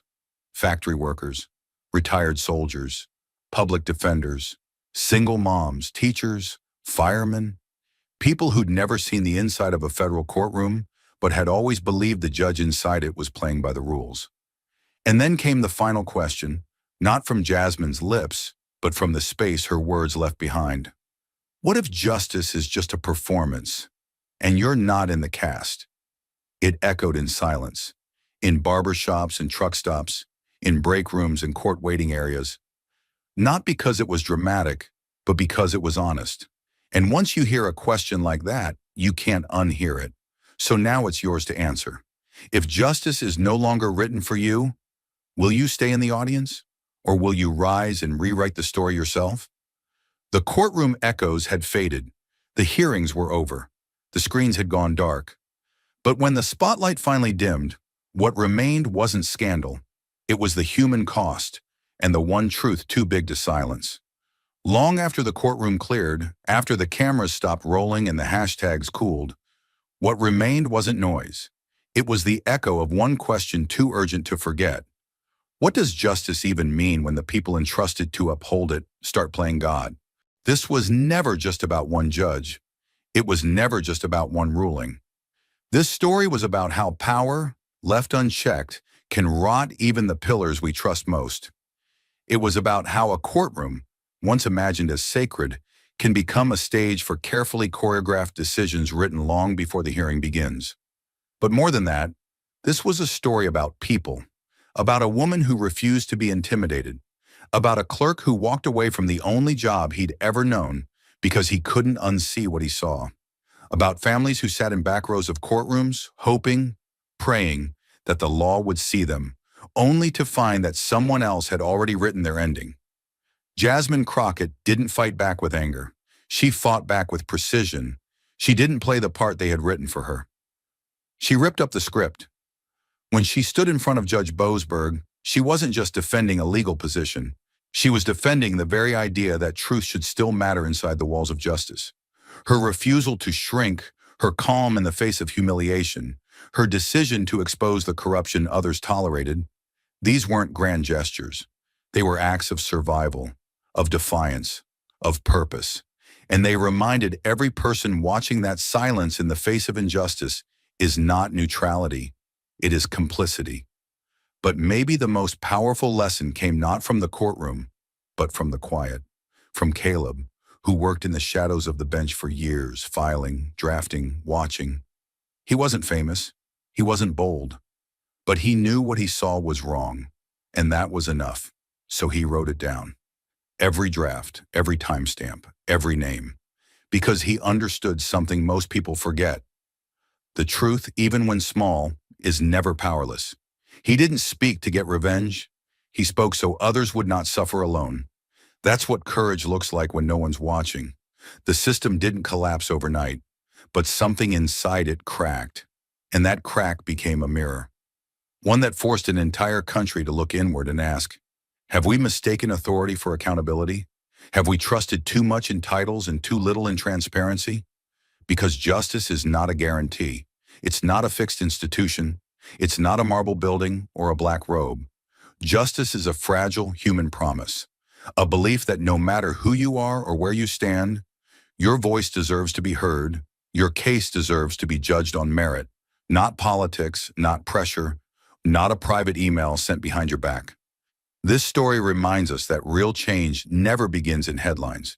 It begins in decisions, quiet, personal, painful decisions to do the hard thing when the easy thing is safer. It begins in standing up when you're told to sit down, in saying this is wrong, even when no one claps. It begins in every person who looks at the system not as it pretends to be, but as it is, and still chooses to fight for what it should become. Thank you for watching until this moment and for standing with us on this journey for justice. Your support means everything. Like, subscribe, and turn on notifications so you never miss what's next. And we'd love to hear your thoughts. Leave a comment below and let us know what moved you most in this story. Together, our voices make a difference.